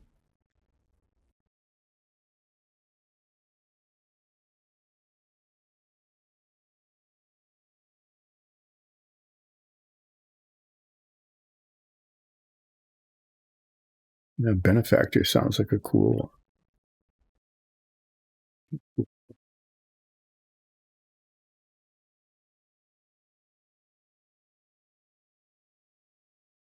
Okay, I have to say that this deck tan paint is not. It's not really behaving that well. I need to be really careful with it. Fortunately, there's not a lot of it, and it's kind of a detail color, but it's the kind of paint that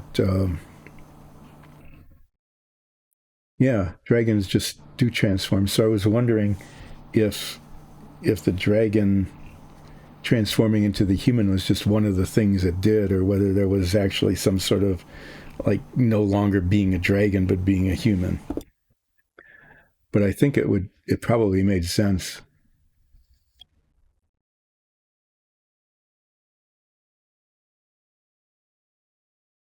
Really? That's pretty cool. Yeah, dragons are really cool characters. The problem they have in a game is that they can be so overpowered. Um, but it's always good to have dragon or dragonkin on your side. Running into one and having to battle it is not that much fun.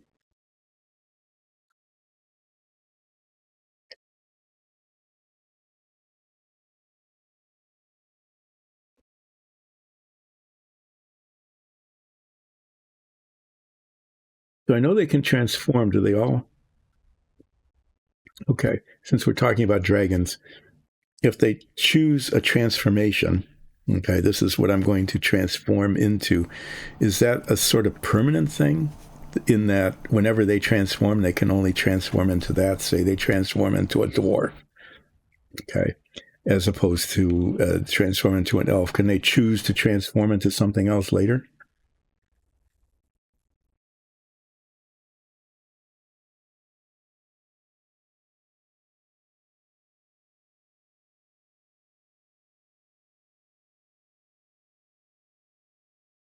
Uh, okay, a Ferris dragon. I'm not familiar with the Ferris dragons.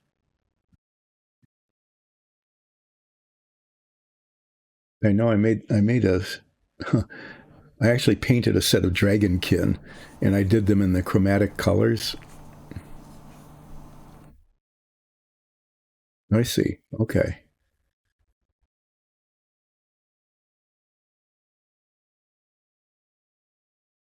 So you got Ferris dragon showing up in your word, well, Camille.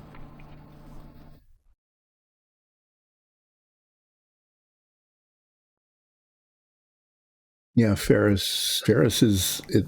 Does that relate? Usually, Ferris relates to iron, uh, so that's sort of metallic. Is that part of their development? So they're iron dragons. So are they like different kinds of iron?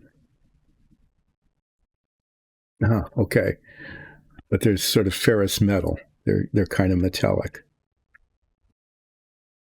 This is not dry yet, so I don't want to wash it. Um, I don't want to put a second coat on these until they're dry because that will be a disaster.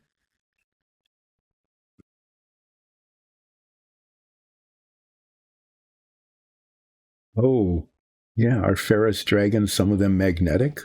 What would that be like? That's kind of fascinating. Okay. There's some detail here that's painted in this color.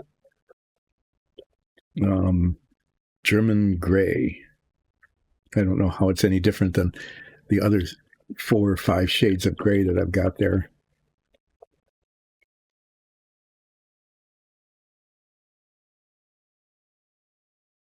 Oh, so there's a whole, a Mercury dragon. Tell us about that. Are they like liquid? Have they got a liquid form?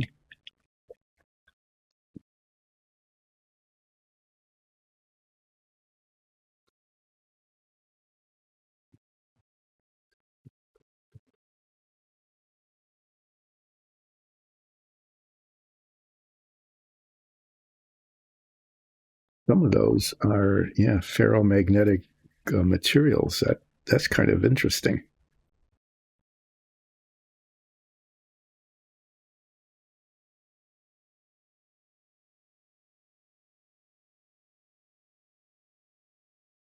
Checking for rogue circles here.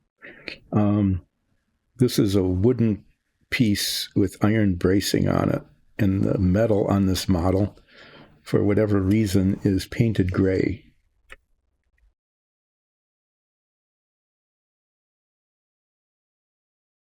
And this gray is no doubt almost identical to a gray that I've already got. And so I just spent like $5 on a bottle of paint that I didn't need to buy. But that's how this goes sometimes.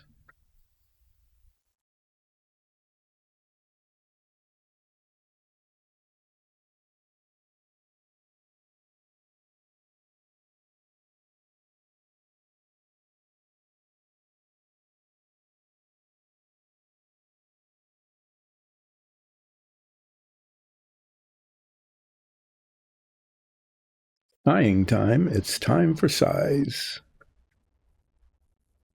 And I'm painting this down onto the surface below. It's a little bracket there. And I want to make sure the whole bracket is painted because that's the kind of thing that I will sometimes miss. And then when I paint another color up to it, there's a unpainted spot and it becomes difficult to fix. Usually I have to fix things anyway because, yeah, as you're seeing, sometimes things go well and sometimes they don't. This paint is pretty good. At least it's behaving, which means that, it's not drying too quickly. When I paint over a spot that I just painted, it isn't half dry and pulling it away from itself like the other color.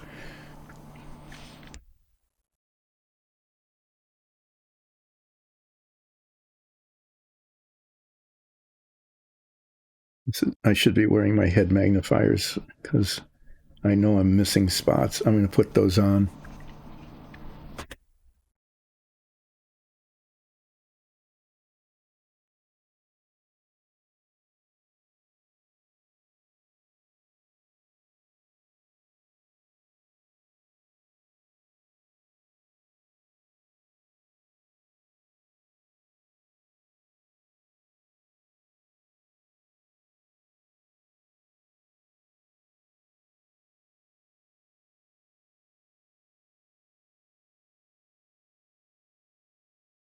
People are watching chat because the dragon lore lesson that we're getting here is pretty cool.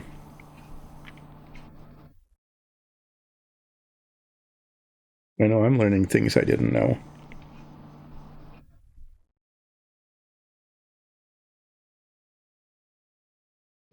Put these on. I'm seeing missing spots, unpainted little spots that need to be painted.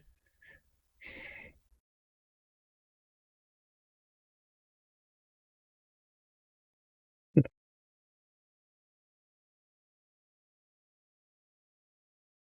had talked for a while about wanting to do detail painting, and this model is certainly providing that opportunity. I'm really surprised at the detail that's designed into this.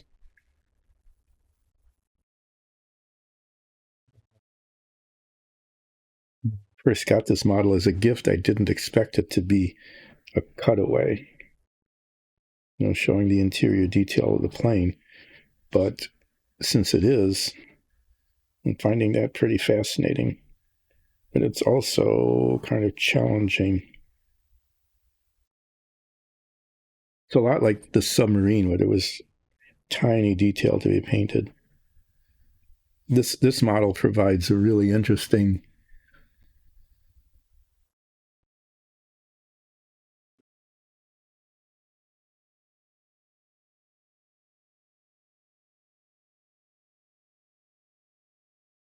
the control panel in the cockpit offers an option of either using a decal on the control panel to show all the dials and stuff, or another one that can be painted. And painting that kind of thing is a real challenge that I think I'm going to attempt. Since there's a decal one as well, there's nothing to lose in that if my painting is a failure, and it might be, if my painting turns out to be a failure, I can just use the decal version. But I'm also finding that I'm going to be spending a lot of time with these head magnifiers on. as I'm painting this.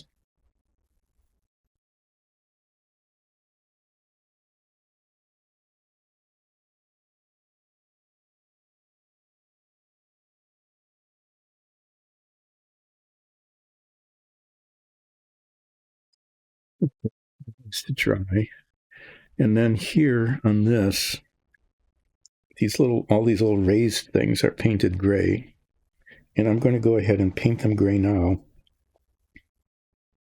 knowing that after I paint the brown, like here, I'll probably have to come back and maybe back and forth more than once.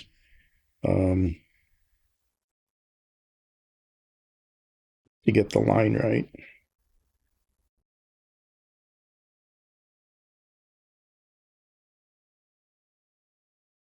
The thing is, not only is there a lot of detail in this model, I haven't even pulled out the tiny little controls like the throttle linkage and stuff like that. So not only is there a lot of detail in this model, but the painting directions are actually quite good, which is a surprise, because the painting directions on the submarine and the Apollo were really terrible. They didn't take into account any of the detail. It just said painted white or painted gray or painted green, when it was clear that there was detail on it that needed to be different colors. But this, I mean, just like these raised surfaces here, which are painted metal, um, you know, they're supposed to be painted metal. The painting directions point out that they should be painted a different color.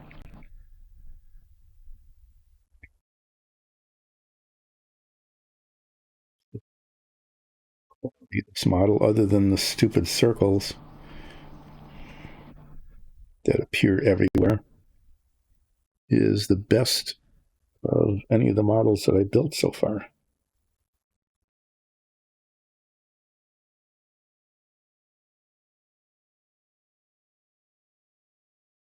Which is really cool.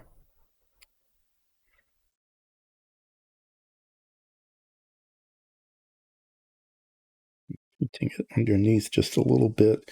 This shouldn't show once it's put together, but I'll paint it just in case it does. So yeah, as I'm doing this, I'm beginning to see already, how getting the boundary of one color and the next is going to be a challenge. Oh yeah, then there's always that. I have to do that. I have to bump the brush into an unpainted spot. Fortunately, I bumped it before it's been painted rather than after, so it's not going to be a touch-up challenge. I'm glad you guys met each other.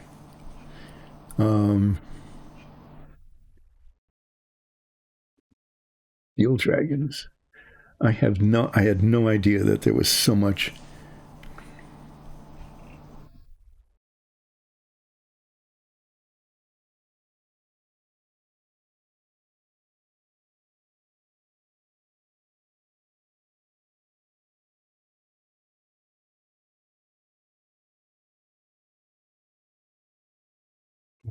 Idea that there was so much dragon lore.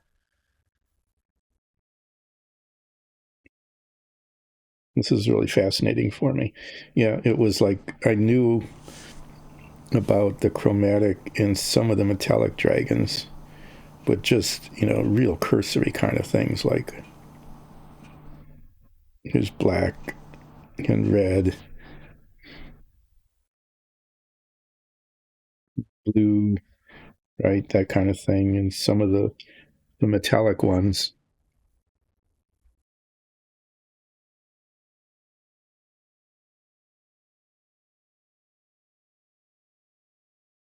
just only went so far as to know that they existed. But I had no idea that there were so many other dragon families.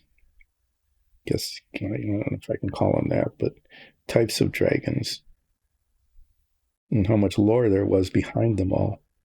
So I'm going to thank the two of you for bringing that up.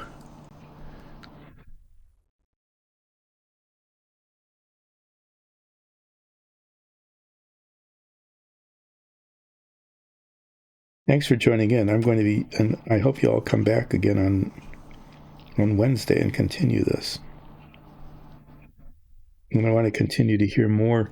If you do get back, I want to hear more about the rookie campaign that you're running, and also about the continued development of Fauna's character. And I hope you find out that your DM is okay.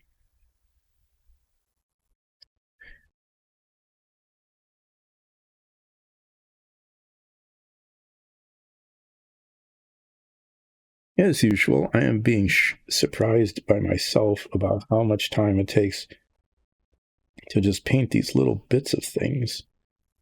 And I'm not even being incredibly careful yet because I'm just painting one color and the other color is going to get painted over it. But still, wow.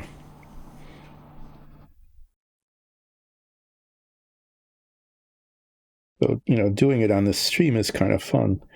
I'm kind of glad I was going to do this, as my total pastime after I retired. But I could see myself just ending up spending like days down here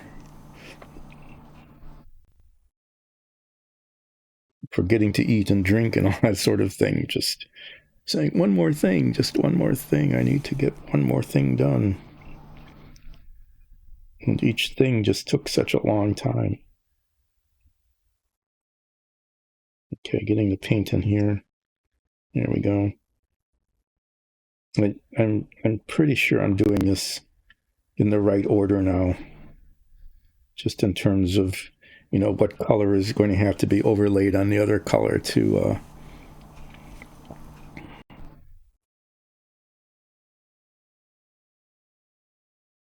get the edges right. The boundaries between colors, always the most challenging bit. Oh, this round thing here. This is quite a thing here.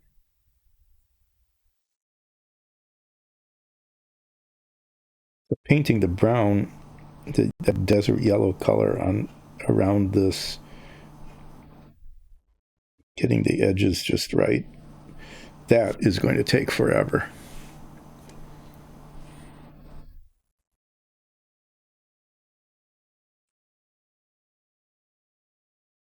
Yeah, if you get one thing we've learned over and over again is that the rules are kind of like guidelines. That the point of it is to have fun playing, and sometimes you want to follow the rules because otherwise things can get kind of chaotic. But sometimes the rules are just a suggestion about gameplay because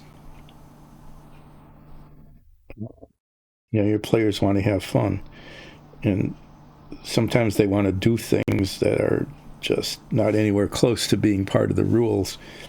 And as a DM, you get to make a choice, whether or not to strictly enforce the rules. And sometimes you need to do that and just say, no, you can't. No, really, you can't do that. You're whatever you are. Your rogue character just is not capable of doing that, and you have to hold firm on the rule. Sometimes though, it's just like so fun and creative and interesting that you want to let it go just because it's so innovative and fun. So that's just a little bit of a suggestion, is that as you're playing, pay attention to the rules, but sometimes you can just do nothing but pay attention to the rules, and then you're not playing the game.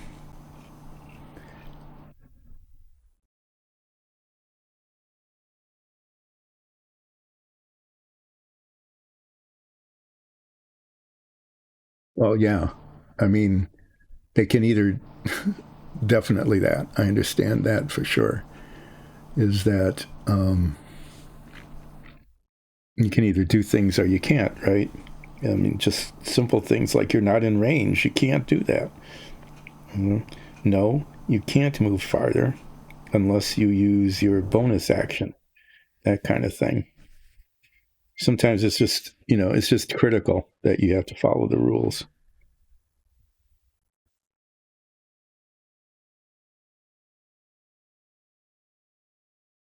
And there's lots of them. So as you're starting, I think it's a good idea to have those rules since you don't want to keep bouncing into the rule book, spending all your time just looking at the rule book is to capture the rules that you're going to encounter. You know, I know during this session, has a really high likelihood of happening. So let's have the rules ready so that people know what they're getting into beforehand. I think that's a really good idea. So how do I manage to not get paint on spots like that? I know sometimes as the paint is drying, I found, especially over large surfaces, that it will pull away from itself. It's kind of a weird phenomenon, but it shrinks.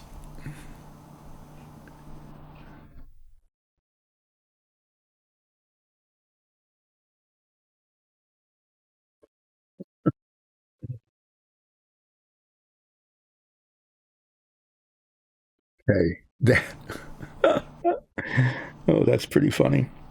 Yeah, it's like, whoa, did I do that? How did that happen?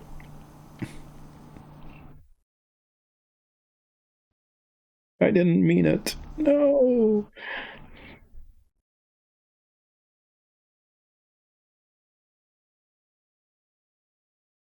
No, I bet everybody really enjoyed that too. It's like, what in the world? What happened there? How could that go? How could that be? Okay, that's actually going to look pretty good. This gray color is a pretty good gray.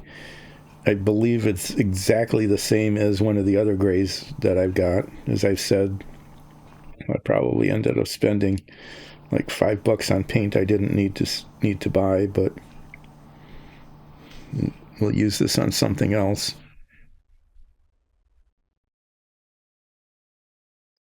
So this is always a little an issue in modeling. Is see, I got these big bottles of this brand of paint. They also come in bottles that are a little bit less than half as much paint in the bottle, um, but per unit.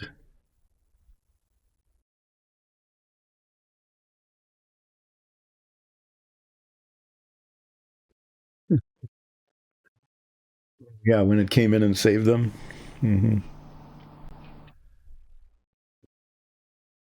That's when you say, can we have that dragon be with us all the time? Nope, just passing by. Happened to see that you were in trouble and helped out. See you later. Bye.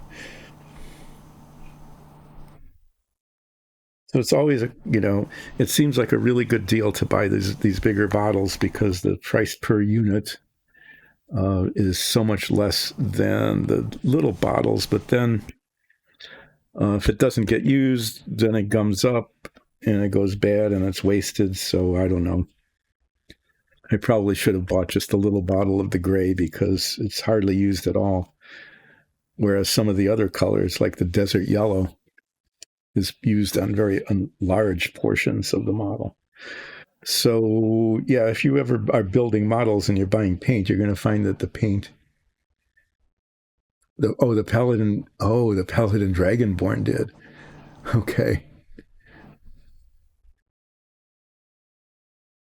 yeah, well, of course you can do that. That's a permissible attack.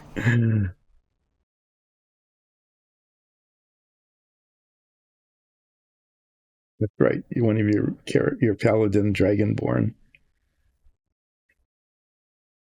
You'll have to excuse me remembering things, right? Remembering things is an adventure. Um, I was going to put a little bit of gray wash on this because I think it'll look good. And then I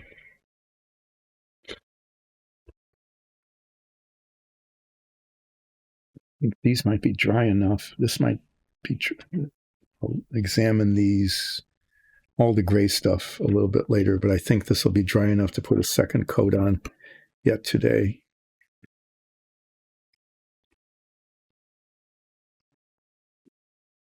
There it is.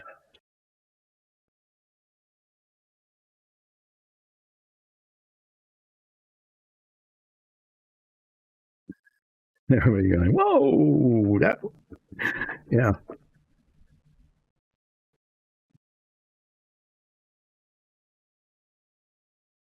So it sounds like your players are having fun.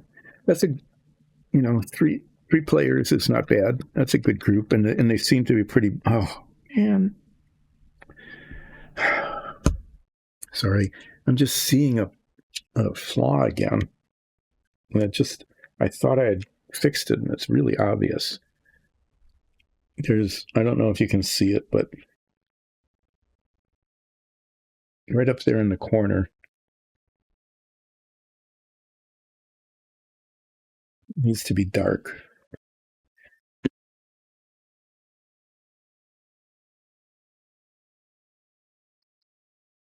It's the beige paint, the beige colored paint climbed up,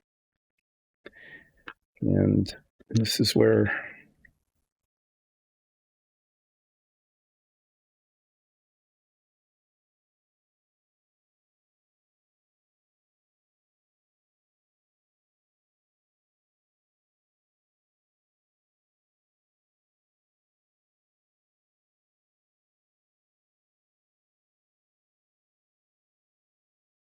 this won't keep me from putting the wash on it, so it won't slow it down. But it was just like, seriously, how could that possibly be there?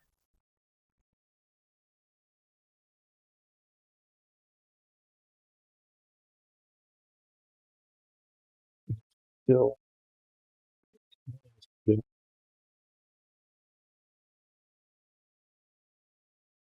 where I can get that.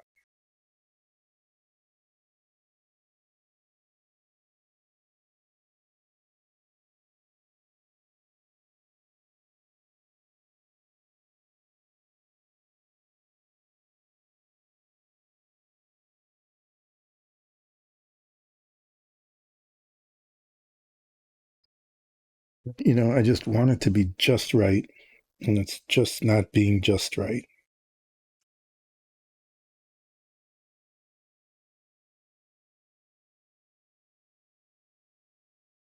It's where that little bump of, I don't know, a blip of paint or dust or something got there.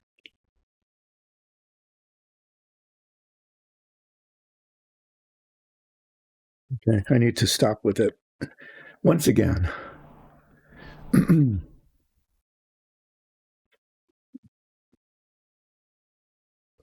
Oh, that's good. Yes, of course. That's what you really want to do is you do not want to be around a dragon when they decide to belch. At least you don't want to be downwind of one. Oh yeah, let's go drinking. Oops, sorry, I didn't mean to immolate your entire half of the tavern. Or scorch your own party, right?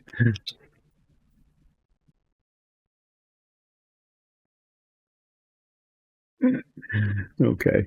Your players are having fun. That's really good. That's the most important part of a game like that is to have, to just have fun with it. Why do I have this out? Why do I have? Okay. That was a mistake. I've got two smoky inks.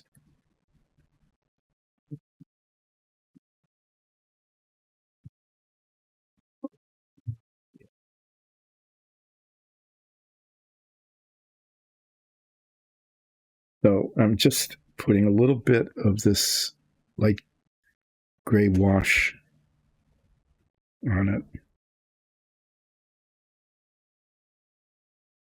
Just a little bit.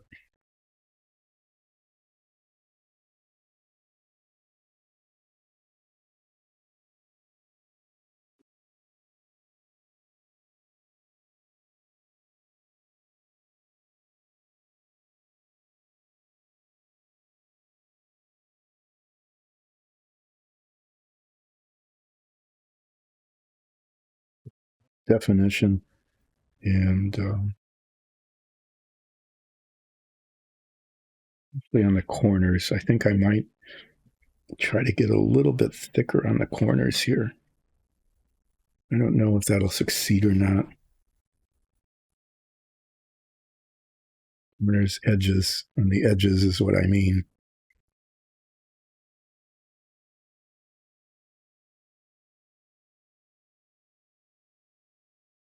So it's just a little bit weathered. So a little streaky, a little bit streaky.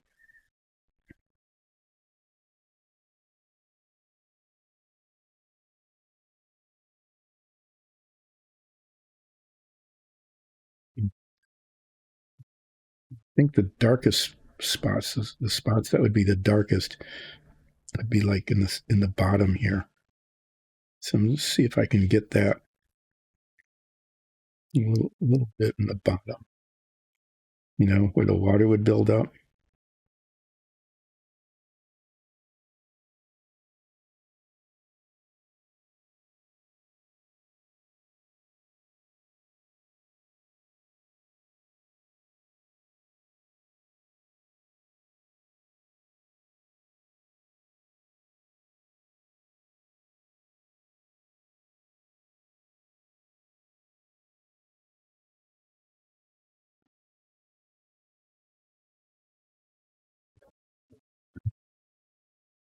Okay, so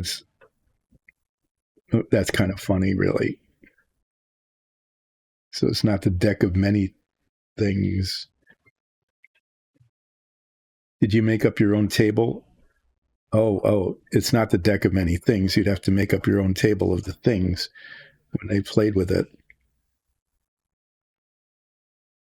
But if it's just the deck of illusions, then you can just kind of make one up whenever they play with it. Do they know it's the deck of illusions yet? They probably don't know that yet. That's something they'll have to learn when they use it. Okay, I think I'm playing around with this just a little bit, and I think it's working.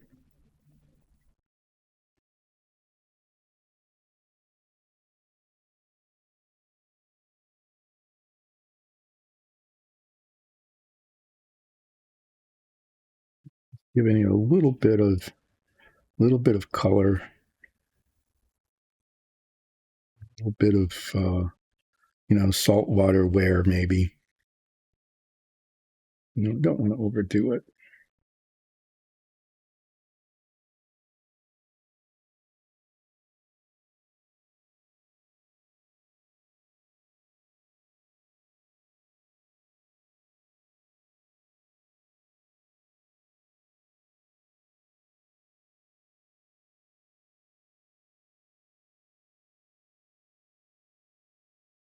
They know it is? Okay. Are they going to play with it? Does that have a random number table, like a D100 random number table, like the deck of many things does?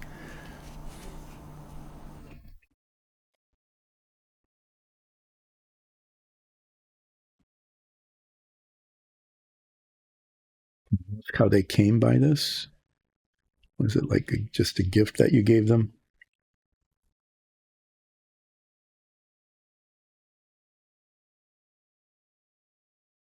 Just a puddle up down here in the middle.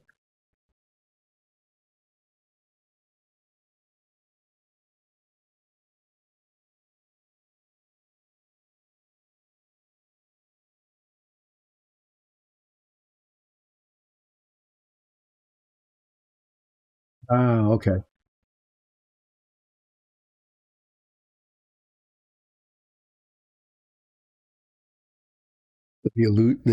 Okay, it creates the illusions of monsters. That's pretty. That's good. I like that. That's pretty cool.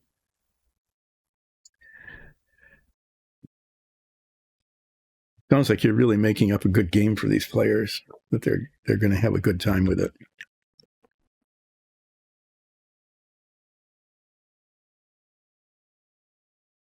Did I use this brush for the?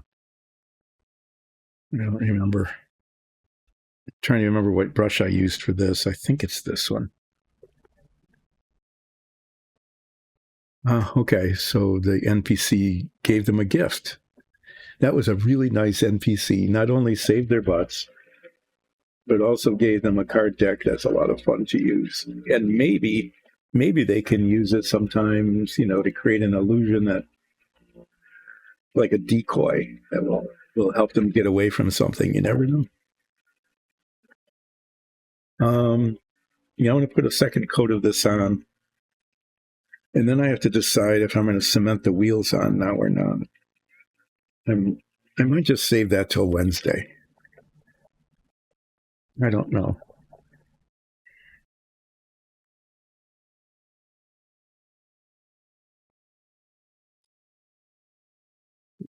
These larger surface areas are always, especially when the paint is crappy paint.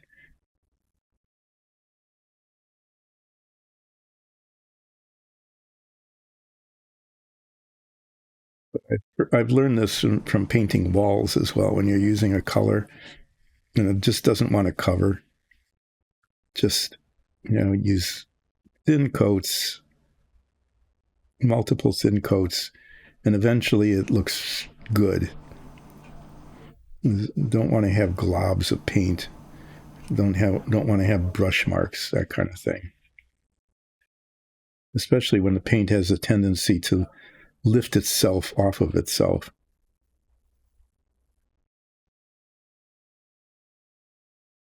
And this one does. So I'm going to put at least two on this side. I don't know. It may end up even having three coats.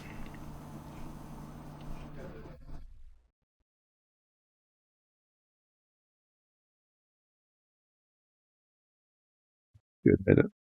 The first coat looks really scabby.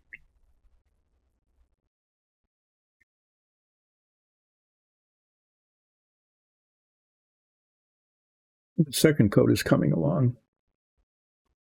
Oh no. Okay. Okay. I could see, first time player, oh, let's be chaotic evil. That'll be fun. But if they play to type, that could really be a problem. But, if it gets to be an issue, if they really get into that player type, and it gets to be an issue, there could always be, I don't know, an epiphany.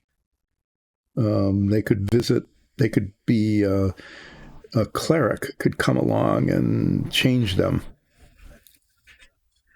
But I could see how, you know, a first time player, especially, would say, oh, that sounds so cool. I want to play that. And then they do. And then it turns out to not be such a good idea with the other players. So that's something you'll have to watch.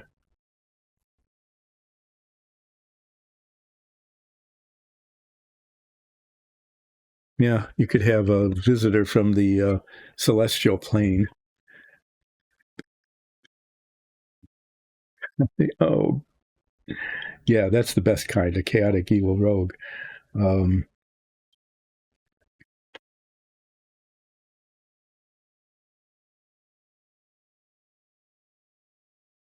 they might want to just, they could become chaotic neutral. A rogue can stay chaotic, that can be okay. But the evil part, just it'll be interesting. It'll be interesting to hear as this game progresses how they how the player portrays the evil thing. You know, I mean, they just whether they turn on their own group members or whether they just do kind of random nasty things like you go through a town and they just break into a building and steal things just to do it.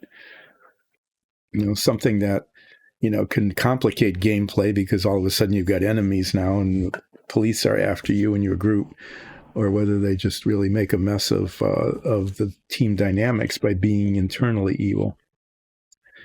It'll be kind of interesting to see how that goes.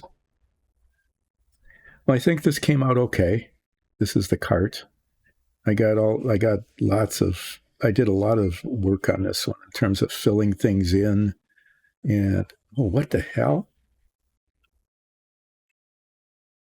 I'm sorry. I'm looking at this and I'm seeing, is this for real?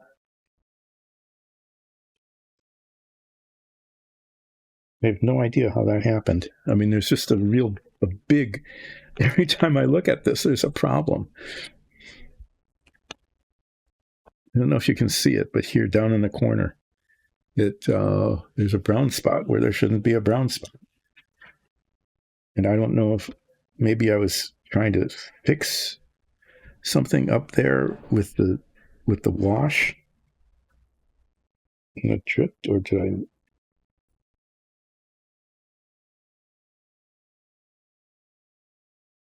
No idea how that happened. It's huge though.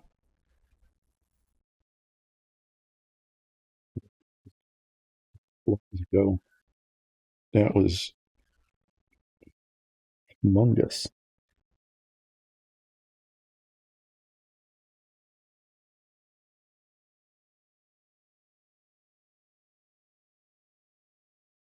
I think I got it, so it's not going to show. But wow. Yeah. This happens to me a lot. Is that I think I'm done with something and it's looking pretty good. And then I pick it up and turn it and it's, there's a spot. There's a spot. There's a spot. There's a spot. Right? Over and over and over. Since I'm looking at spots, I'm going to look at this dark gray. Yep. And there's spots on this. So since I'm fixing little spots, that's how I'm going to finish up today is by fixing little spots. And on Wednesday, I'll be doing on Wednesday, assuming I get all the spots fixed. Assuming I can find the spots that I need to fix. It was a pretty obvious spot. Now I'm not seeing it. On Wednesday, what I'll be doing is mostly I'll be putting the wheels on the cart. So the cart will be finished. These wheels go on the cart. I can show you the spot. There we go. I'll move it so you can see the parts. I'll be doing that, and the cart will be done. And I'll be continuing to work on these bulkheads, these multiple color bulkheads. And if I get really brave, I'm going to base coat the hull.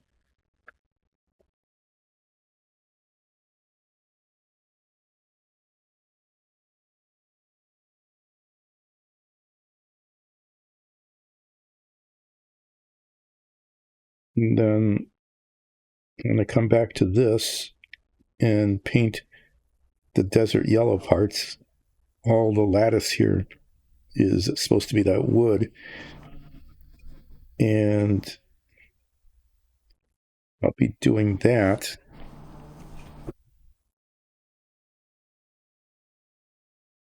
As you can see, there's a lot of edges involved in this. And so I'll probably be going back and forth more than once, just touching and retouching where all of these parts touch each other. Okay, until the ones that should be gray are gray and the ones that should be yellow are yellow.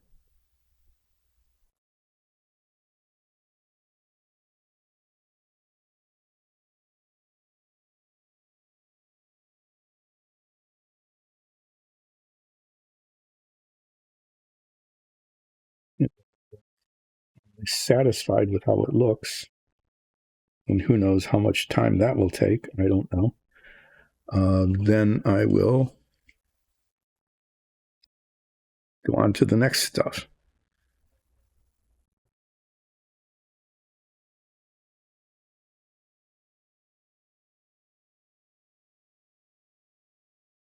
These look okay.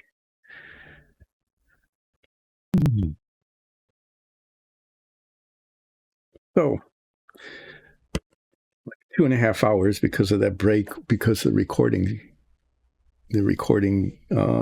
didn't stopped and got started again. So there was a little break, but in a little more than 2.5 hours, what I've managed to do is got the pads on the cart done with a whole lot of back and forth touching up because I kept seeing things, but now it looks okay.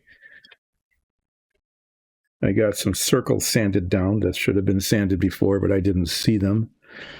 I got some detail painting of the gunmetal color and the dark gray. The dark gray it's pretty good. I like that color. Might end up using it on something else. The metallic part here, this is like machine gun mount, I guess. And I got some brown on here that looks like maybe a third coat would be a good idea. Yeah, definitely a third coat. I'm not going to do it now. It's not. Anyway, there's that. Oh yeah, I got those done. The little radiator bits that are here. They're painted green. In fact, I can move this whole tray over and people can see what I'm talking about. So yeah, it took like almost 3 hours to paint these little bits and that and this. What can I say? I'm slow. Things happen slowly and deliberately. But we did have a really good conversation about dragons. I'm glad you guys ran into each other and had a chance to chat.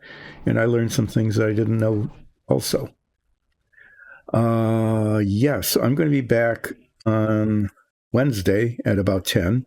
I'm going to go from 10 until 1, pretty much as I did today, hopefully without a break because of a recording issue. I will be able to, I'm going to start by putting the wheels on. Okay, this should be pretty straightforward. There's a little nub in there, a little thing that goes into the little hole like that. And I just need to hold them long enough so that they're not all wobbly, but that they're on straight, right? Just hold it there. And then when it holds, then I'll let it go and I get those on. And then the wheels will be on and the cart will be done. And be painting a bunch of this yellow color on here, getting all the detail in around here, around the edges of these things. I'm pretty sure that's the color. I'm going to check again. Get my handy dandy color chart. Make sure that I'm getting it right.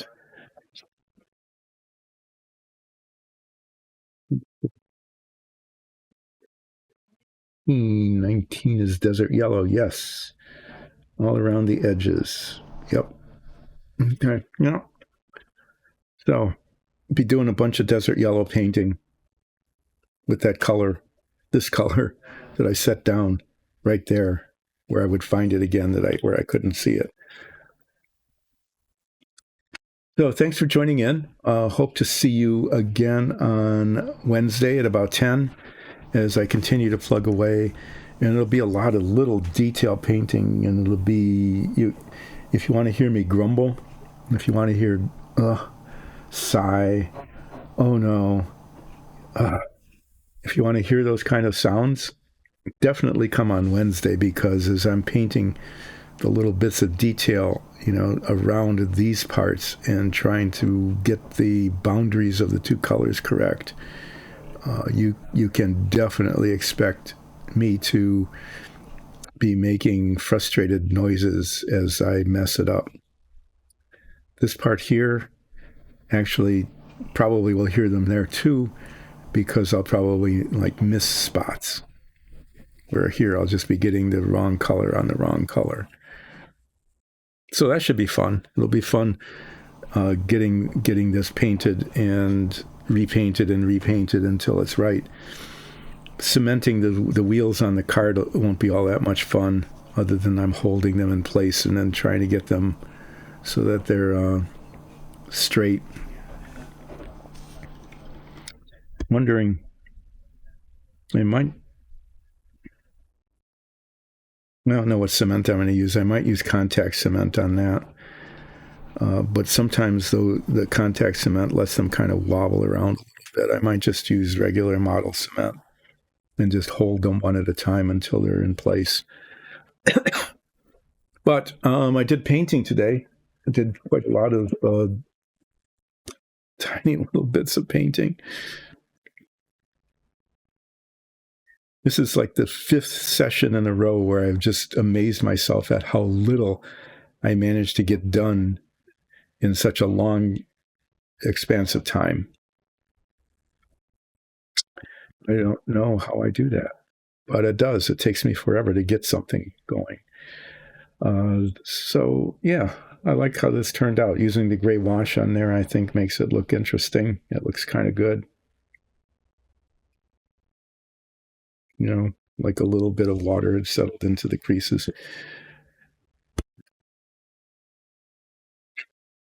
If you're wondering what I'm doing, I'm looking for my glasses. There they are. Because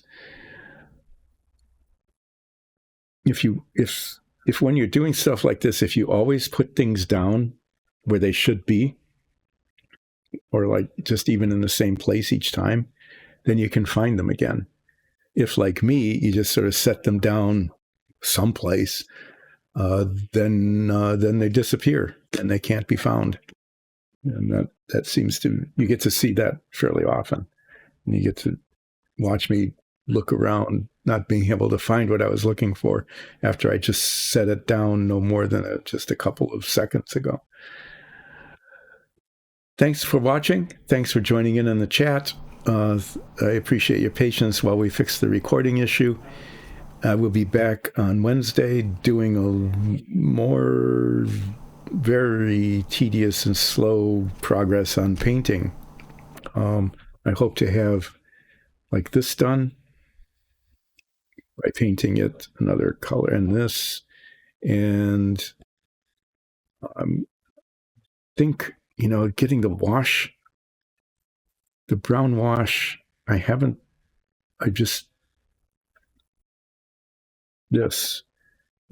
putting the wash on it so it isn't just this plain yellowish mustard color. I want it to get it like around the edges. I might practice on this piece. I'm going to practice on this piece before anything else, because if it messes up, it's the easiest one to fix. And if it looks good, then I'll have a technique down that I can use on the other bulkhead and especially on this part here. Okay, enough talking. Time for me to move on and see you all on Wednesday about 10.